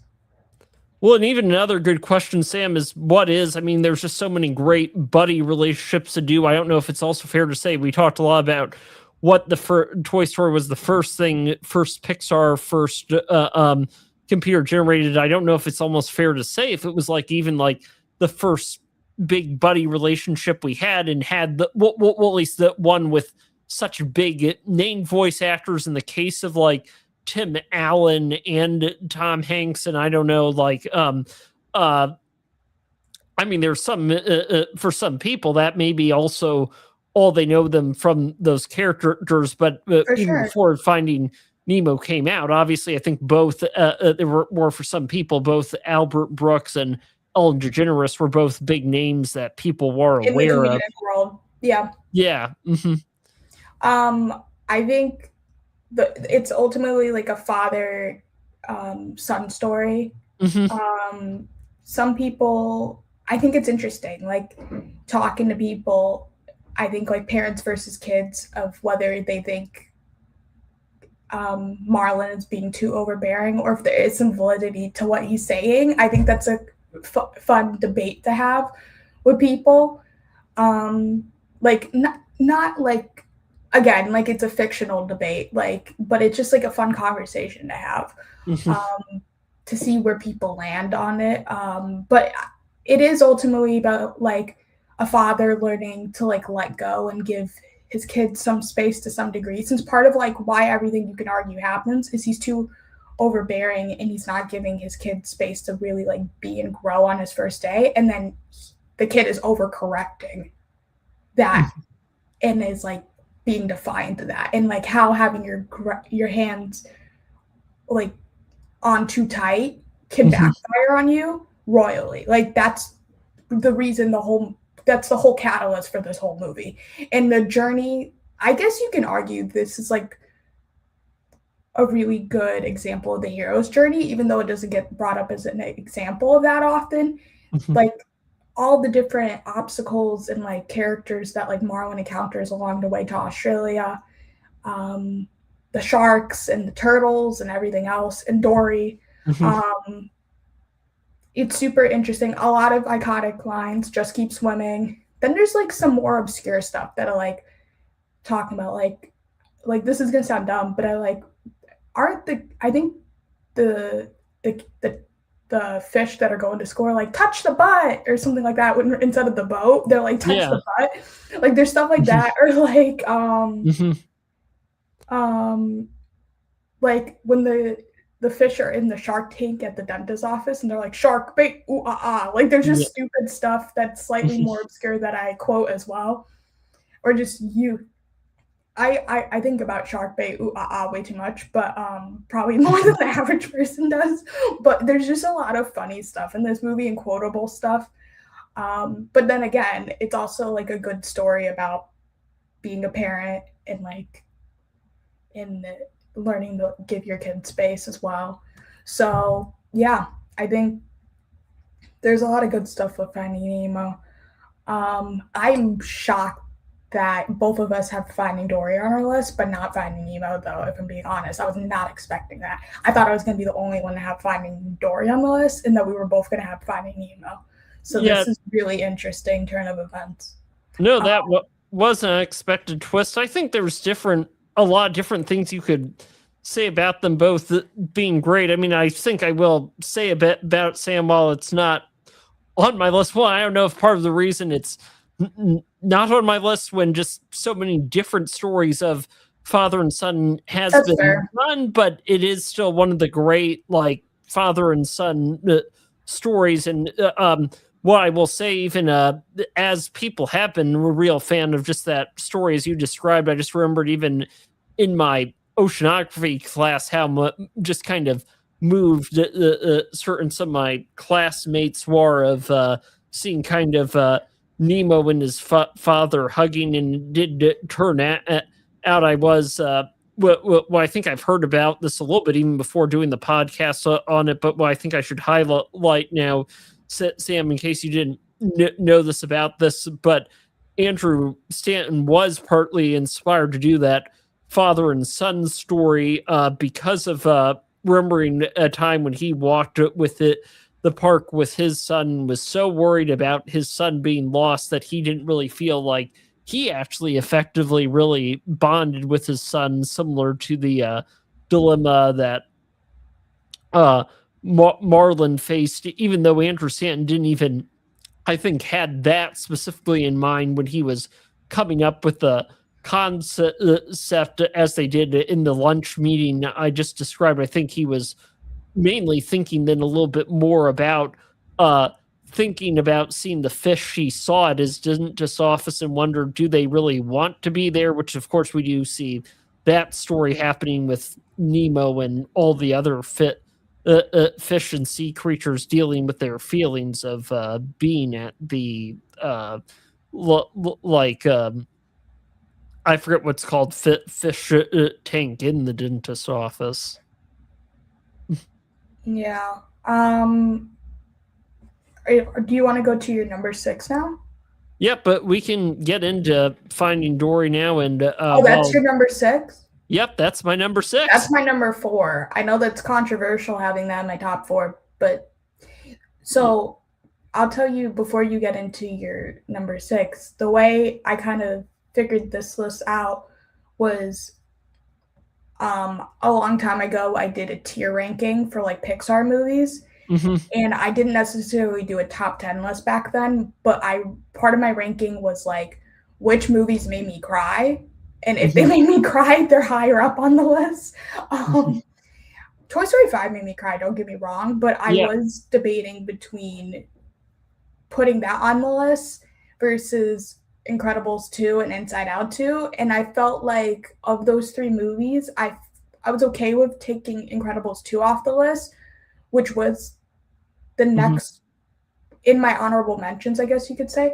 But like there's something in my gut that just did not want to take out Inside Out 2 or put Inside Out 2 over Toy Story 5, even though Toy Story 5 did make me cry, since I do think Inside Out 2 is a better movie than Toy Story 5, even though Toy Story 5 made me cry. So all these top 5 movies for me are like all movies that made me cry. The rest of these are like smart movies and / or fun movies or rewatchable movies, but not necessarily movies that made me cry. So some people might have these movies higher up on their list, so they enjoy it more, or they think they're smarter movies. But that's how I determine my list. But anyways, get into Finding Dory now. Well, I mean, I'd say, there was a lot of different moments, I'd say, Sam, at least for me, when watching stuff that moved me. But one of the reasons I did actually ended up putting Finding Dory ahead on Finding Nemo. Well, I did just think a little bit about, since we were talking a lot about representation being a theme, I did just kind of was so glad to see again what they did with thinking of and we got into this a little bit earlier, but I was so happy to see Dory being the central character of this after she was such a great character in the first one, and just kind of, I think, what that all fundamentally meant for Ellen DeGeneres. And I get why people are mad at Ellen DeGeneres these days, but you can't ignore certain historical facts about her, like the fact that she did come out as gay in real life, and how brave that was back then. I agree. Well, and the fact that her central character would come out as gay on the show, and what that meant. And I was sad to see how that meant the end of her TV show. And fun fact there, Sam, she was actually feeling competitive with Tim Allen's show in the case of Home Improvement. So, I mean, fundamentally, I think I'm just kind of glad with both movies how much they highlighted, as you were saying, what a great character Dory is, and how much it highlights her as an iconic character that, besides just Marlin or even kind of Buzz and Woody, and how much that's just kind of added into Disney and Pixar's franchise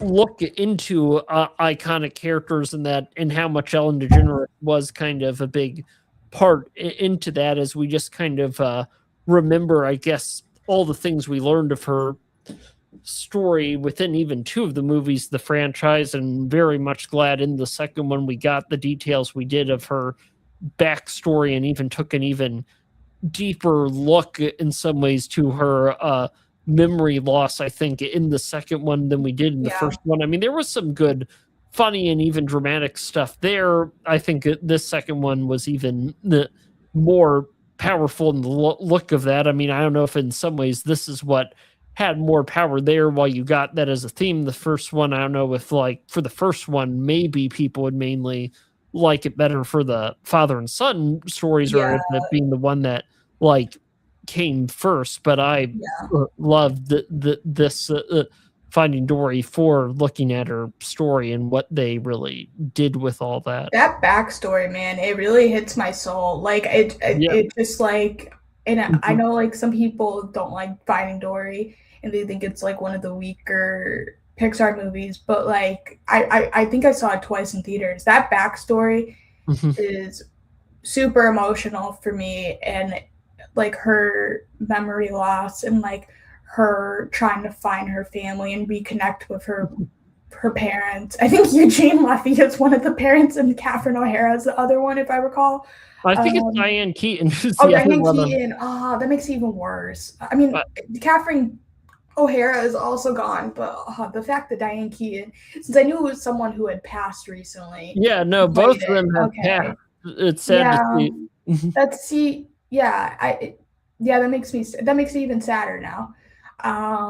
But that backstory, just like in like,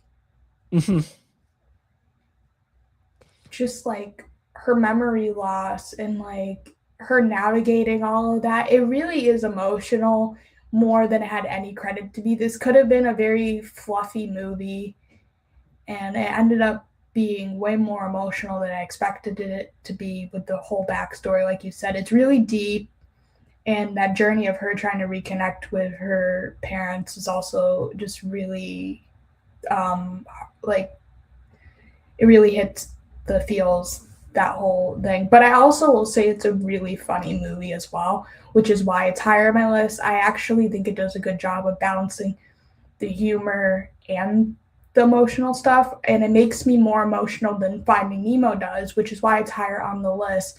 Because Finding Nemo is a smart movie, but I don't. It like you can see as I'm talking about it, like how much Finding Dory like really touched me, and just more so. But the comedic stuff is so funny, more than people give it credit for. I remember laughing so hard in theaters when it came to the Sigourney Weaver stuff. Sigourney Weaver came as herself, and then Dory being like, "Is that Sigourney Weaver?" It was just so funny. Like, I don't know. I remember laughing so hard in theaters over that. And I know it might not work 100% for everyone else, but for some reason, it had me cracking up so hard.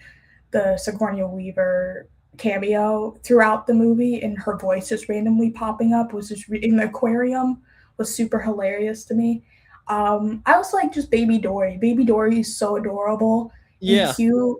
And like she's like, I like sand. Sand is squishy. Like it's just so adorable. Like, and it just like I don't know how that doesn't touch your soul. And I feel like if you don't find that cute or like get a little bit emotional with any of that, like I feel like you're a little heartless. Like with Finding Dory. But I get it's not everyone's favorite, and like I think some people, if I recall correctly, the main criticism for people is the sense of humor. They didn't think it was handled as well, but for me, I thought it was funny.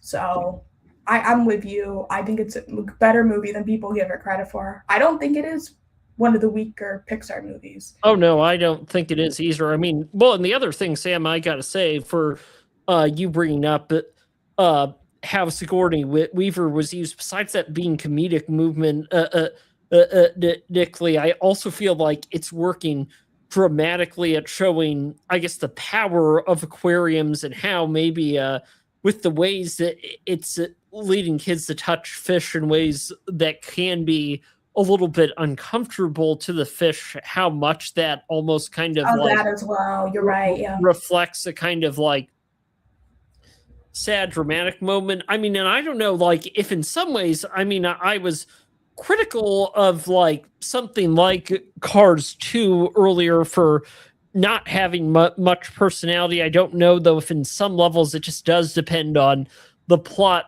outline and how you do it, but I still think for me, like seeing them as a fish and those hands being grabbed, that was just kind of a great scary moment. I like that. I think actually better than kind of in the first one than them having Darla. I mean, I kind of get why people like Darla. I still think that was a little too mean for me, and I don't like Darla quite as much. Darla is kind of like the female Sid in some ways. Like they're both kind of cut from the same cloth a little bit, and that's I don't know.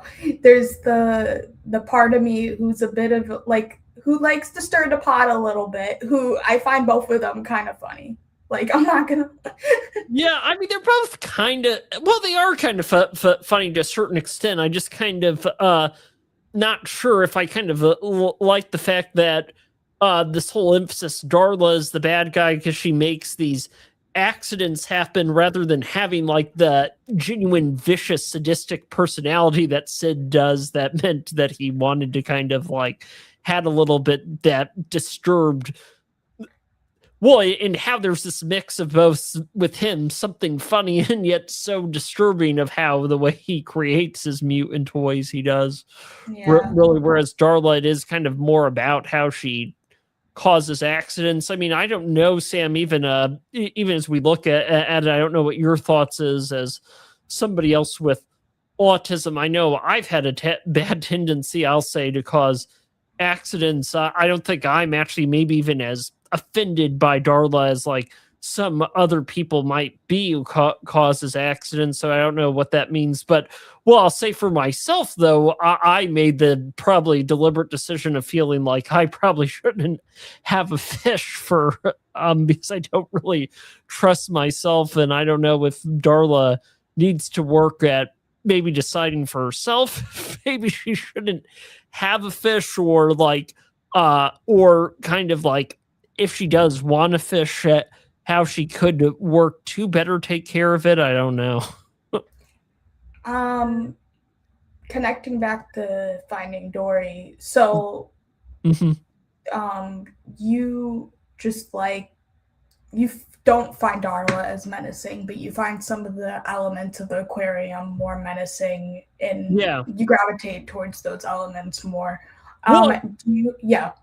well, and I think that also, Sam, even connects back to some of even the themes of looking at how we kind of utilize technology as that seems to be a theme that Andrew Stanton like clearly has a big focus both in Toy Story 5 and Wall-E, and how that is just kind of utilized for bad, evil purposes that's not good for the fish, and how it's bad and how it's like encouraging the kids to do that instead of how we could utilize technology that's like maybe creating a better world for both the fish and the kids in ways that's better for both of them. So I like that theme better, and why it's also Gotcha. speaking to me as well as just finding the hand grabbing to be a So genuine. that's your number 6. Do you have any more to say about that one, or can Um. I we or can we move on? Oh, but we can move on. Did you say your number 6, or My should we? number 6 is that we said earlier is The Incredibles, since that was your number 9, I believe. Oh, yeah, no. So yeah, I think we discussed that a good bit. I don't Yeah, know we if we did for now. sure. We don't need to get into it again. So Yeah, I was gonna move on to your number 5 actually. yep. So my number 5 is in fact it is in fact, Sam, the second Toy Story, and I did really Mhm. particularly Okay. highlighted it because of the "When She Loved Me" moment, and what I don't think we really talked about. What I found myself reflecting again when we reviewed the second Toy Story on my podcast was just even how much with the "When She Loved Me" song. I mean, it is kind of has this main point about sad, but I loved how specific it was for even the reasons on why it's sad. How it's not just simply the fact that Emily gives up Jesse, but how much we see in Emily, the whole different process she goes to of how at first on her wall, all the cowgirl pictures that make sense for kind of why she would love Jesse so much, but then how she kind of moves on from her whole cowgirl phase and is into things like finger painting and things like that. It's like almost can reflect kind of how your friend leaves you for different interests, but how you still have that strong feelings of love towards that friend that Jesse does all describe to Woody really when they're at Al's house together, really in all powerful ways. I think Toy Story 2, I think the interesting aspect that they explore in that movie is like toys that are like memorabilia, but not necessarily to play with, and Mhm. like them being behind a plastic or like a glass kind of thing. I think Mhm. that's an interesting idea that that movie explores more so than the rest of the movies. Mhm. So yeah, that's your number 5. Yeah. Well, and Okay. I'll say for that, Sam, what was interesting about that, John Lasseter was particularly inspired to touch on the theme of toy collection when he really does. Uh, well, when he it did really consider himself to be a real toy collector and had a hard time when his sons would play with toys. So, well, and Al is such, I think, a great villain in his own right, besides simply prospect Spectre at looking at the whole questions of the pros and cons and how to feel about toy collections. So Al right is the guy, is the human, and then Pete is yep, the cowboy with Jesse and Woody, right? If I yeah, recall that's correctly. right. And he does Okay. turn out to really also I want forgot about Al. Yeah.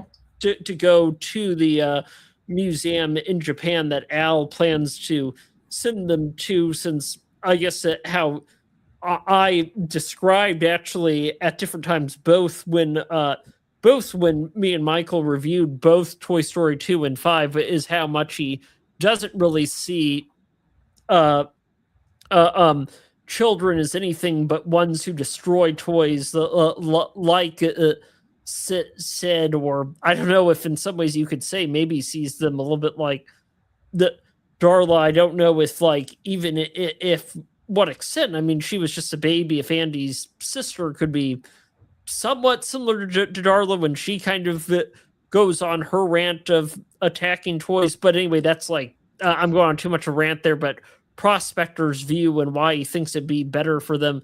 Well, it's funny how he actually does. In fact, of course, the thing with babies that's connected with the third one. It is funny how much he does foreshadow the events of the third one by letting all of Andy's toys know that how children destroy toys, and you two will all be sent to a rut, really, and how much that reflects them being in the trash heap in the third one. So that was all interesting to see. Yeah. I didn't even know that about John Lasseter being a toy collector, and that some of his, like, I guess values or like perspective is kind of reflected in like possibly in Al, and even like the fact that like Sid is the main villain in the first one. I find Yeah. that interesting.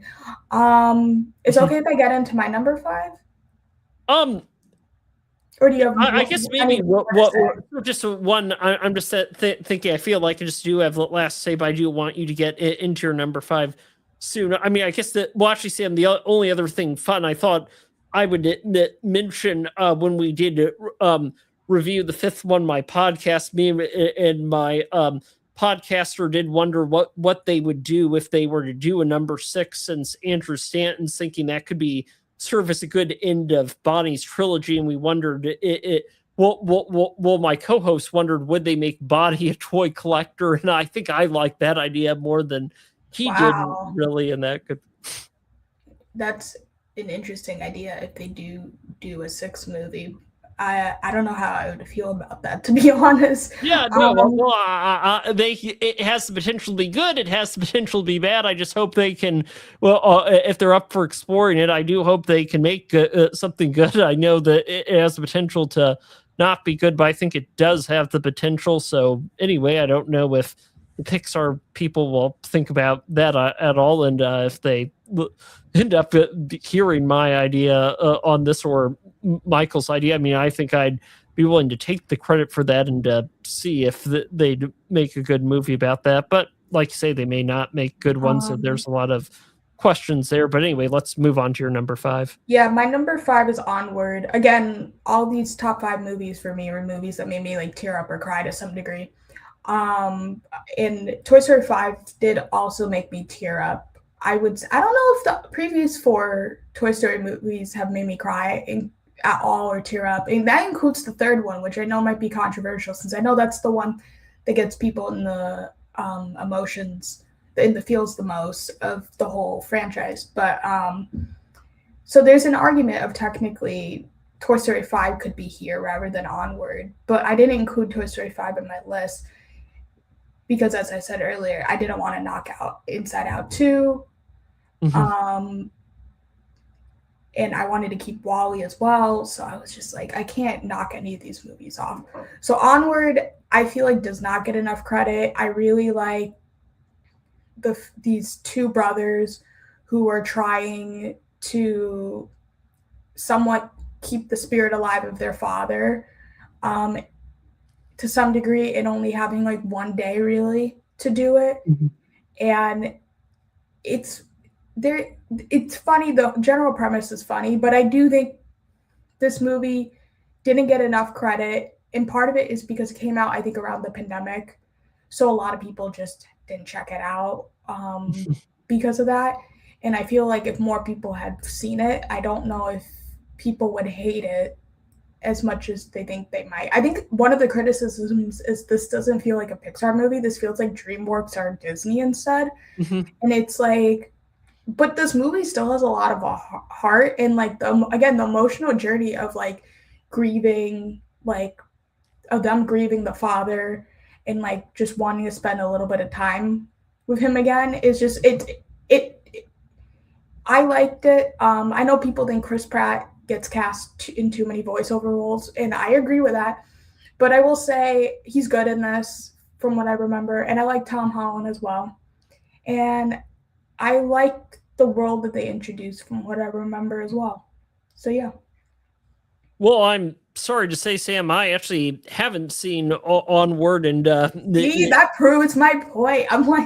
yeah. I'm like, no one has seen this movie or checked it out. Okay, well, I'm motivated to watch it more. You have motivated me. I've wanted to see it before. You have motivated me to further want to check it out, and I will be curious to really see for myself what I think. And I don't know if, I as don't know.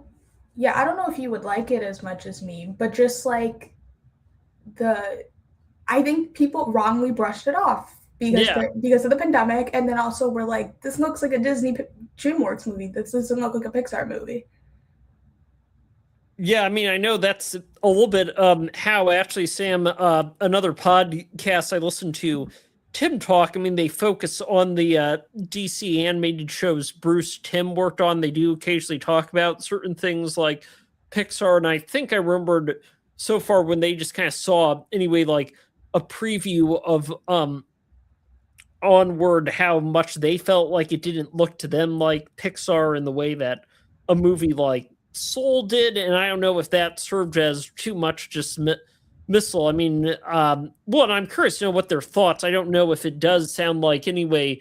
We were talking even before about the beginning of computer generated movies with like the whole like ants in a but bugs like Yeah, issues. I don't know though and if how it's when evolved with over movies like Incredibles too. Yeah. yeah, if like over time DreamWorks did get more of a reputation of doing sillier movies instead of making things at heart, while they clearly have still those that people loved like Shrek. I don't know though if, I mean, maybe that there are people tough on.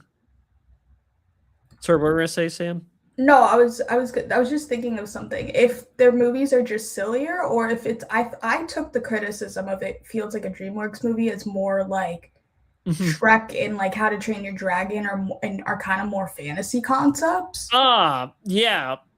rather than like, I don't think all of their movies are silly. That's a whole rant in itself. Maybe for another time we can get into DreamWorks movies or Leica. I don't know, Yeah, but no, well, your point about it being, I was wondering, puzzling over my rant over what it was, and I don't know if, like, as you say, something being in a more fantasy setting may not be fair to look at things, since I certainly think, like, both the first two Shrek and those, like, three, How to Train Your Dragon, those are just kind of like real great animated films that do show what you could do within the fantasy setting. So the fact that like they also have heart, and I think Onward Mhm. does too. But Yeah. yeah, so we Mhm. can move on to your number four, unless you have something else to say. I mean, the other thing I'll say, I did see Brave Sam. I don't know how you felt about that one, but I overall honestly liked that one. I don't know if that was another one like Onward that got some criticism for being about like in the fantasy setting, really. I mean, I like it, and she's technically a Disney princess. Not technically, she is a Disney princess. Yeah. But yeah, I just think it's a different movie because there's more emotions going on with Onward than there is Brave. Yeah. All fair enough points. So what's your number 4? So my number 4 is, in fact, Sam, the first Inside Out. That's my number 3. Yep, but I mean, I think it was great with all the buddy movies. Well, like with the things like the Finding movies, we still have a buddy story of a woman in a man. I love just how much it showed joy and sadness's relationship and what they all kind of both learn from each other in order to kind of help Riley, and how much that's just connected with Riley developing just kind of real what depression really means versus just what sadness means, since I think some people may assume it as being too much the same thing, but how much having sadness is good, and how much it leads you that's to the conclusion that the movie ends with. Feel. It's good to have a mix of sadness with other emotions sometimes. Yeah. Like sometimes just pure toxic positivity isn't always good. No. You need it. Yeah. Part of life is experiencing all the emotions and not just like one emotion at a time always. Yeah.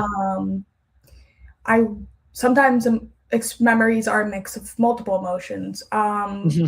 It's just a clever concept. Like it totally changed the game in like the way like Truman Show or Matrix did, of just like the way people perceive the world. Like I think everyone, a lot of people are like, oh, when this song, I'm randomly thinking of this song.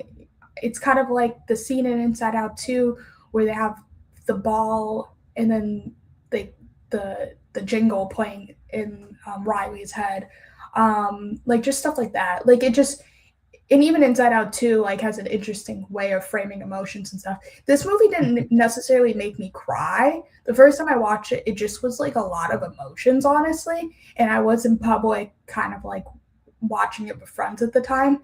And I just didn't know how to feel about everything, since it was just a lot of emotions and just big things to process with this movie. And yeah, that's what I have to say about Inside Out 2. Oh, great voice cast. Yeah. The second one has a great voice cast. You got Bill Hader, Mindy Kaling. Amy Poehler is a more recent voiceover performance in the past decade that you got to give a lot of credit to. I'm blanking. Oh, Lewis Black is Anger. And then I always forget who plays Sadness. It's I don't know the name of the actress, Sam, but I know it's like the same actress who played Phyllis on The Office. Yeah, really? I knew she was in The Office. Yeah. So, anything else to say about Inside Out, or no? I mean, I think well, actually, Sam, maybe another thing to say. One controversial thing that my co-host has, and I was interested to see that it was still, while you clearly loved the second one, we talked about that before. My co-host actually, Michael Northgen, actually argued the second one was better than the first one because he thought it had us seeing more complex emotions. I don't think I completely agree with that, because I think we still see how kind of like joy and sadness and all those other emotions still are complex in their own right, even if we kind of look at them, even though obviously I think anxiety is an important emotion to understand, which is why the second one is another great movie its own right, along with the other emotions they've looked at besides anxiety. Yeah. But like I would make the argument that, as we said before, what makes those very somewhat basic level emotions complex is when they're mixed together with other emotions, which is what the first movie is trying, or just seeing it in different contexts. Like I think on the surface level, those emotions are basic and not complex when you approach it the way Joy did in the beginning of the movie. But when you are like, no, it's about it depends on context. It needs to be mixed in with other emotions and just like all those other things. That's what makes it complex. Like, and it's like anxiety and all those other emotions do somewhat feel kind of like what's the term when oh my god, I've said this term a million times, when like they retcon. It feels like retconning a bit with Inside Out 2, which is why it is a little lower on my list. That was another criticism I had of Inside Out 2 when it came out, is it did feel like retconning for me. Because just like the way like those emotions kind of just pop out of nowhere and aren't in that first movie. And it's like, I understand they're not in Riley's head, but they should at least be in the parents' head. You know what I mean? So it is a little bit of retconning, I think, that second movie. But what else do you have to say about Inside Out 2, or can we move on? Well, actually, Sam, maybe the other thing I'll say, and maybe if it's okay, we'll make this the final point, but it goes also to what you said. As you say, all those emotions are complicated when they're kind of mixed in together. And that's, I think, a theme in the second one. So I think one way we disagree with even with Michael on is that even something like anxiety can be described as something basic, but what is good about the second one is kind of how like you can see that as being too much of a problem when that's too much in control. Well, I don't know it though. And you see all the fragments. I love the visuals in the second movie. That's something I forgot to say earlier. Yeah, like, everything being broken up in like those like very like red orangish lines rather than the blue tree that they built. Oh my god, yeah. Well, but in some ways, in that second Inside Out movie, I don't know if like even as I'm thinking about things, while I do love Maya Hawke and Anxiety's performance, I don't know if like her being too much in control, that's a little bit more of an obvious theme, while it is an almost complicated, unexpected theme in the first one that we do see something wrong about why it's not good for Amy Poehler's Joy to be all in control of things, which is not just even a big learning lesson for Joy, but even just a big learning lesson for all of us who maybe make joy the constant thing we do in life rather than just kind of understanding why we have a feeling of the feeling we do, whether moving to a new city or all those unexpected changes do happen. It does lead us to have certain feelings, and there still is something good about sadness that's important to remember, as they really talked about before, that why it was good that Riley knew it was sad that she lost that game, and why it's important to remember that really altogether. I also think before we move on from Inside Out 2, something I want to say real quick is, I mean, seeing all the emotions interact is really funny. And it doesn't have as many quotable lines as like other Pixar movies, but I will say like, congratulations, San Francisco, you've ruined pizza. Like there's just like stuff like that with like the broccoli. Whenever I see broccoli on pizza, I always think of Inside Out now. Anything else you want to say about Inside Out? No, I think we've covered that well enough. So my number 4 is Finding Dory, which we already talked about. So we can go into your number 3. Yep. So my number 3, Sam, is in fact Up. That's my number 2. Yep, that one's great for so many different reasons. I think both because of kind of, well, actually, this probably like had we talked about WALL-E's silent moment. This might be one of the great, an even bit more powerful silent moment of seeing the passage of time of Carl and his wife and all their years together. I mean, as we even have those cute little moments of them talking to get together as kids, but then how then they're led on that beautiful montage to then lead us to see how Carl becomes what he becomes, and then after it moves to that story, I think that kid, to me, I don't know. I think some people have argued. I know the montage, and I understand why they argue this to be what kind of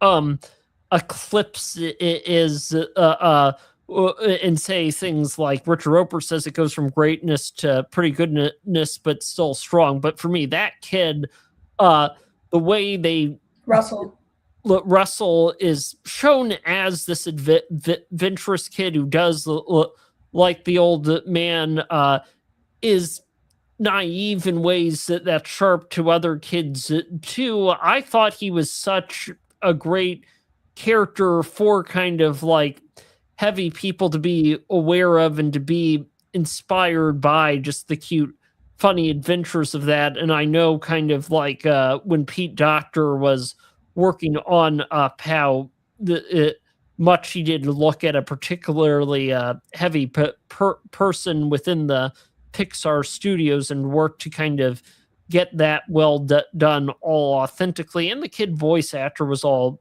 good, and that is Ed Asner also gave great voiceover performance. So I also think like that first montage says everything you need to know in like a short span of time and is really effective. Like you said, minimal dialogue. But I also think people saying it's better than the rest of the movie does an injustice to the rest of the movie in the journey of like somewhat similar to Onward in the sense of like trying to keep someone's legacy or spirit alive in some sense. But there's key differences with Onward and this. They both go on journeys to try to like keep that person's spirit alive. But Up, he's traveling somewhere that he always said he was going to go with his wife. So I think there's just something so beautiful about that. And him trying to get there and like honor his wife's legacy. There's a lot of just this movie, like I've seen multiple times and it's made me cry almost every time, which is why it's higher up on the list. Some of these movies I haven't seen as much, but they made me cry on first watch. I don't know if they're going to make me cry as much on rewatches like Onward or Toy Story 5 or whatever, but like Up has consistently almost every time made me cry. Even though I've seen it before, which is impressive. So a lot of props to Up. Any last thoughts on Up before we move on or no? Well, and certainly, as you say, that what comes afterwards is important, even though I do understand that, like, after that montage is what kind of makes people cry the most for, well, how well I think both it just kind of also just captured the death of the old age, besides just simply, like, the death of murder that we see happens in other Disney movies like Bambi and, like, The Lion King, but here we have really the big stories, the passage of time and what all that means really before getting on to another important part of Carl's story that, as you say, he is still really trying to honor the legacy of his wife, even his death and moving ways. So that and just so many other great things about it. I guess maybe the other things we'll highlight is the dog is great and giving a voice, acting more like a dog than other the dogs would have that they have. And I think Christopher Plummer's another real just one. Good villain. Yep, they did too. So good. Another who's gone now besides saying Keaton. Yep. So so it's worth seeing his performance and thinking of what we lost. But he kind of looks like Christopher Plummer too, which is part of what the villain's charm. It's like. Well, think on what we lost on both Christopher Plummer and Ed Asner. I don't know though. I've at times have wondered, Sam. I puzzled before in my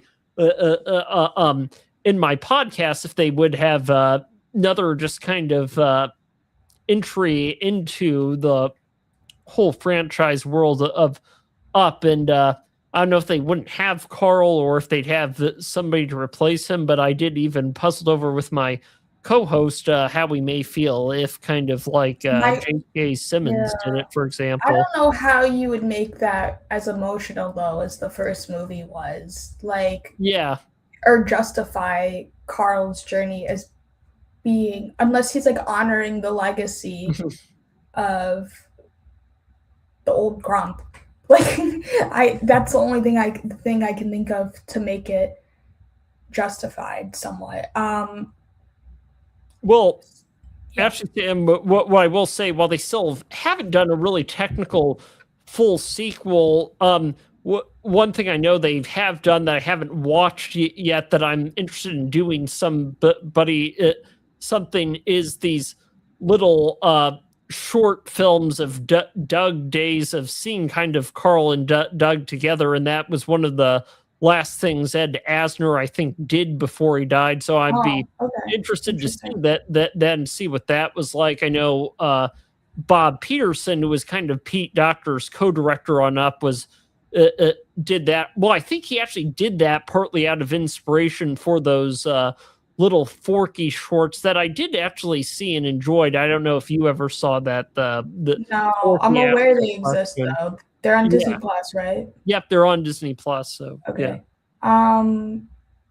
Do you have any last thing to say, or can I move on? No, but we can move on. What's your number 3? Was Inside Out, which we already discussed, was your number 4. So what's your number 2, or did we discuss it already? Nope, but we didn't. It's in fact Soul actually. Okay. So that one I think I love for a lot of different reasons. The way it really looked at that whole Black community, I thought in such well done ways, and how you have those characters of various different body types just looked at positively within a community in nice ways, and how you got certain characters within that community, like that barber that like Jamie Foxx's character talks to, and well, actually, I mean, except that he doesn't really. He talks to him with the Tina Fey character of 22 in control, and how that then leads to a whole conversation as she asks about the barber's life, just about his different feelings on working as a barber and what that meant to give kind of his life meaning, which is like what this whole movie was about in such big, powerful ways, and what makes your life meaningful in different ways. I don't know. I kind of get the sense, Sam. I don't know how you felt about this one. Was that not quite as much an emotionally striking one for you as the? I went into it. I mentioned Defending Your Life earlier, which is the Albert Brooks movie that I mentioned earlier. I went in being like, oh, this premise somewhat reminds me of Defending Your Life. So I had really high expectations for Soul, and I remember watching it at home at Christmas at the time, and I liked the movie, but it's not like my all-time favorite Pixar movie like it is for some people. The part of the movie that I like the most is probably like the way it depicts like New York. Like I like the detail, the fact that the Blue Note, which is a real jazz club in the village, is like called the Half Note. I think it's like red rather than blue, but I like just small, clever details like that. Yeah. With the world building, I think the world building is probably the aspect of Soul that I like the most. Yeah. No. Well, it does have great world building, and I mean, I think was nice, at least for me too. I gotta say, see Jamie Foxx really play a character, well, that really was Black, and looking at the whole jazz world in such interesting ways. I mean, it's interesting. I know Pete Docter decided to go that way. He was originally thinking of having the premise be an actor doing a play, but he felt like that would make it more about wanting to do money, as opposed to like somebody being. Yeah, no, that wouldn't have worked as much. I feel like jazz is like a key reason why the movie works for a lot of people. Yeah. So Any more thoughts on Soul, or Well, are I you okay think with? I'd say Okay. just for other thoughts and how I think jazz and other things and the question of what your makes life meaning and how that goes back to how even Pete Docter talks a little bit on existentialism, and I guess another big thought I thought I'd say about that why I was happy about Jamie Foxx is how in some of the other voice acting stuff, like the things Eddie Murphy did with his voiceover performance, he was always like playing either a dragon in the case of Mulan, or with the Mushu the dragon, or like a donkey in the case of Shrek, instead of like working to give a good.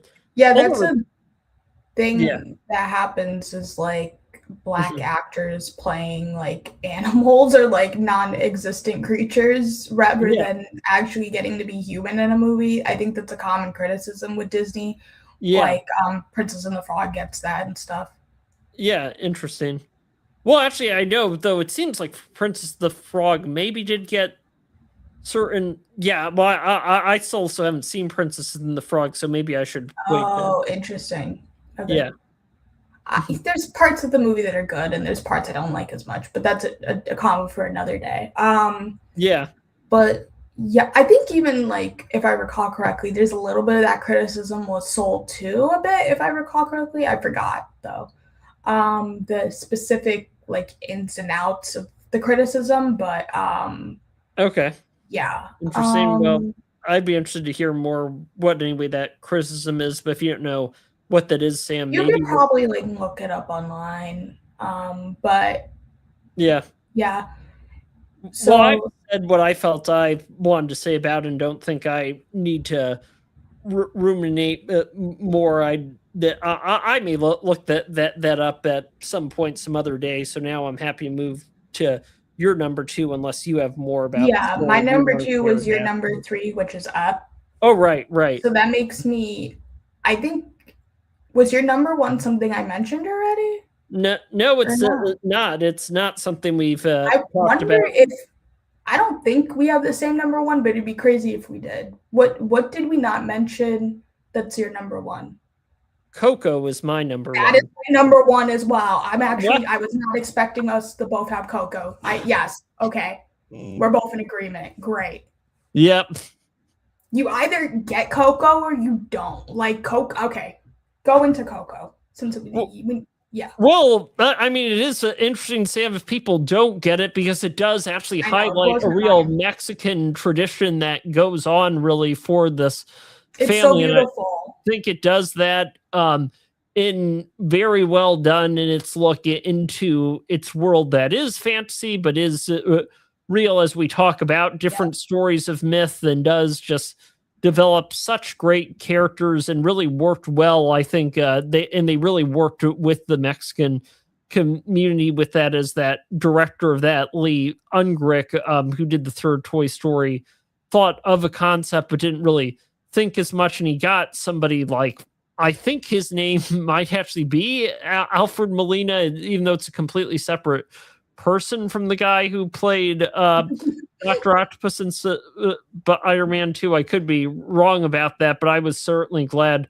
Well, and it was similar. Another reason, one similarity it had with Soul is how much that also, besides having Jamie Foxx, worked with the um, black community by having Kim Powers as a screenwriter. That was one thing that Pete Docter made sure of. The guy. I'm just looking this up again. Oh, Adrian Molina. Actually, it's not Alfred Molina. What was a real help at giving a certain Mexican point of view behind this in order to get their story be done as well as they did. This is an undeniably beautiful movie. Like the Yeah, visuals, the yeah, world building is like some of the best computer animation ever. Like, and it's just like it's beautiful in regards to the way it honors the culture and like yep, the Easter eggs. You got like Frida Kahlo, but then even like the songs like my favorite song, even though it's not as famous as like Remember Me or Un Poco Loco, is I think it's a folk song called La Llorona. Yep. And I even use that song when posting about this live stream elsewhere, because I like how they honor the culture in like different pieces of Mexican culture as a whole, whether it be the music or the Day of the Dead traditions or like art like Frida Kahlo. Like it just, the way they capture this culture, and even if you're not a part of it, like, or you're not Hispanic or Latino, like you just find it, you get fully immersed in it, and it's hard to not find any of it beautiful. The storytelling and all the emotional beats, and just like it is somewhat telenovela, like melodramatic, but they ground it into like superhuman, heartfelt, like emotions, and it's hard to not cry with this movie. Yeah. Again, that's why it's my number one, is because I cry every single time I watch this movie. It just like it just bawl like a baby when Remember Me comes on. It's so good. The music is really good. It is. Like not just the soundtrack songs, but the score as well. Like it's the voice acting is great. The turns in the story and the twists they go are great. It's just such a solid movie. There's so much good to say about it. Yeah, that's my number one, and I'm glad it's your number one. I was worried. Yeah, I was worried it was not going to be on your list. I'm going to be honest. Wow. When you were saying it earlier, I was like, oh no. I was like, am I going to be the only one who likes Coco here? I'm like, you need a feed on my number one. When you didn't think of me on my list.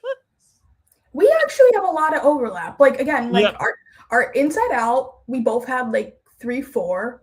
Yep. Like Up was like 2, 3, and then like Coco was like number 1. So we actually have like, and then we somehow have both of us have Finding Dory's on our list, which I was not expecting. That's why I prefaced at the beginning. I was like, you're going to be more of the expert than me, and maybe have like more of the, like the logical, like conventional choices versus me. I like to think very outside the box, and again, I'm more of a casual fan. But the fact that we actually have a lot of overlap without even discussing, I think says a lot. And it's so that's cool. I'm so glad Coco is your number one. I'm like, there's some people who are like, they don't cry, and I'm like, how do you not cry with this movie? I'm like, it's crazy to me. But yeah, I love this movie. I can rant about it for a while. It's one of my favorite movies of the 2010s. It's in my top 5 animated movies of all time. There's just so much good to say about it. But Well, and Sam, I guess the fact that we do just have this problem, I mean, like I may have talked with you a little bit before, I didn't reveal too much on my list, but I mentioned before how I had a little bit of a woke way of looking at the things, and I was also partly inspired to do Coco. I mean, everything you said about it was great too. I mean, there's a lot of good things great about it we can go over, but it is also just great to see again the story about a Mexican family, when I think particularly that they are them getting discriminated against is a real problem right now. When our current president now did have his campaign right before this movie it came out, after he was inaugurated. Yeah, you're right. That's a good point. When you're talking about like the social political climate that this movie came out, that made it extra important to like honor that culture and celebrate that culture. And I think it resonated with a lot of people.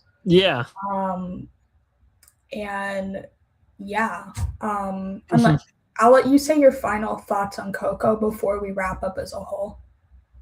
Well, so it's great for that reason. I don't know if when I watch Encanto, I don't think I fully processed it as well as it should. I know my co-host was likely to compare it. I feel like I'm tempted to not compare it, though, because I just kind of want to see more stories of just kind of Latino families happening in Disney happen, that I don't know why we just need to compare the two, because we have a lack of a representation. I think we could utilize some more there. The other thing I'll say, Sam, on the front of the music, one of the things that was interesting about these Pixar guys at the beginning of when they were planning to make a movie, before I think they really had the first Toy Story planned in their outlines is they kind of always knew they didn't want to make a musical on things, even though they knew there were all the great Yeah. Disney musical movies, like obviously Little Mermaid, and then A Lion King was something that came out afterwards, after they had while they were still making Toy Story. But well, and obviously you have different musicals happening in different forms. I know one of the things, Will Friedle, the guy who's done voice acting and obviously a lot of bit-known TV acting and Boy Meets World, talked about on his podcast. I've listened to Magical Rewind, how there are certain movies that just kind of go into being a musical where people start singing something like The Little Mermaid, and he talked a little bit about this with his co-host when they reviewed the Sabrina Bryan is his co-host. Yeah, Sabrina Bryan. From Cheetah Girls. That's what I thought. Yeah. Well, and one thing they specifically talked about with like Cheetah Girls, how there you have a movie that is specifically about the people singing and how there's a good story to come. That and Coco is, but not necessarily a musical. Yeah, like, well, and that's basically a little bit like what Coco is, where you're having singing happen because it's such a fundamental part of the story, and it is actually just greatly powerful, the different ways they utilize Remember Me from the first discovery of the song. That's why I like it. Remember Me as a musical motif is so powerful, like the different variations, the lullaby versus like the more energetic version versus the end credits versus like that climax of the movie when it's used. Like it's totally, it's a great musical motif and it's utilized in a lot of clever ways. We haven't talked about any Pixar music at all before this movie. Even though there's a lot of great Pixar music, like Michael Giacchino did the Up score, the Incredible score, Inside Out 2. I forgot who did the score for that. I like that score as well. Finding Nemo, I think, is one of the Newmans, and who did Thomas the score? Newman. Thomas Newman, thank you. I knew it was one of the Newmans. I knew it was not Randy. I was like, it's the other one of the other Newmans. And then WALL-E has a great score. Like a lot of these have great scores, or like maybe there's like a good like soundtrack song sometimes. But this movie, the way music is utilized, it's just so brilliant. Any last thoughts? Well, yeah, I mean, it was great to see how music, what world done with those scores and those music being done. I mean, I know I'll say that this on Thomas Newman, well, and he was somebody who worked with Andrew Stanton, I think, pretty currently, maybe just Finding Nemo and WALL-E, and it was great to see how that was all done. I forgot that was Thomas Newman, WALL-E as well,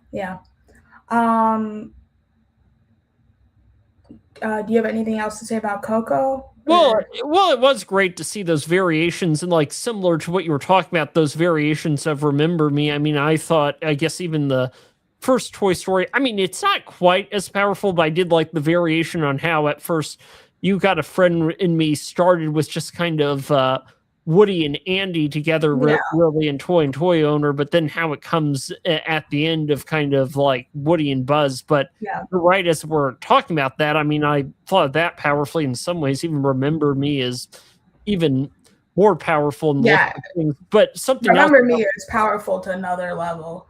That has me bawling like a baby. But also De La Cruz is a great villain, is another thing. Ernesto, Ernesto de la Cruz. Great villain. Did Benjamin Bratt voice him? I think he did.